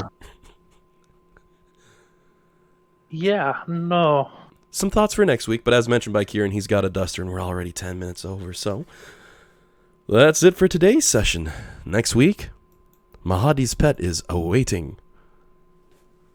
I thought we weren't playing next week. Oh, Yeah, I right, thought it's that was- Christmas. Sorry, I'm too used to saying Yeah. next week. We'll see what the schedule has. Hopefully next game will be on the 27th, but we'll keep a chat on Discord and see how things are going. Okay, sounds All right. good. Alrighty, everyone. Y'all have Good. yourselves a good one. Good one. You do. Thank you. It was fun. Yeah. Sorry, it took Thanks, so much time going guys. through magic items and No, stuff. that's fine. Yeah, Well, that's half it the was fun of great. the game. Well, that's You were- today's Don't big session. apologize. Yeah. You were doing something helpful for the whole group, so On like, last there's no game need to apologize. and half of this game, everybody was doing it. Trust me, man, you weren't the only one. That was a lot, because it's not going to happen again. No, but I will ask at some point or another if you got some time to spare. Could you go back over the list because a few of the items I had said got skipped completely over. Oh, I tried to catch as many as I could as we were going. There was the infiltrator. I know I scheme, was the cubic. linking a lot. Gloves of Thievery you got, Cubic Gate he didn't have, the Dispelling Stones you got, the Chime of Opening he offered, I think at 15, the Dust of There's Disappearance. the water, the endless water thing, the cubes Driftglobe, Potion of bite Speed. of food. Oh, the Beads of Nourishment and Decanter of Endless Water. Those, I did miss those, yes. But he would not have had them. Food is too much of a rarity in that part of the world. Okay, I think that was the only. Those two I can confirm. He wouldn't have had those because he just doesn't have anything food-wise. That being said, you still have some bottles of water. I think about 20 from the dungeon that you went through. Those would still be fresh even on the surface of Avernus. Just a little plus so you have something to look forward to. Yep. Alrighty then, everyone. Well, I wish you all a happy holidays. Most likely a Merry Christmas for most of us here, but otherwise a happy holidays Yeah. for one and all. Yeah. And we'll Happy holidays, Same to friends. you. see y'all maybe in about 2 weeks. Yeah. Yeah, see you. Merry Happy holidays, Christmas. everyone. Merry Christmas. Bye. Bye, everyone.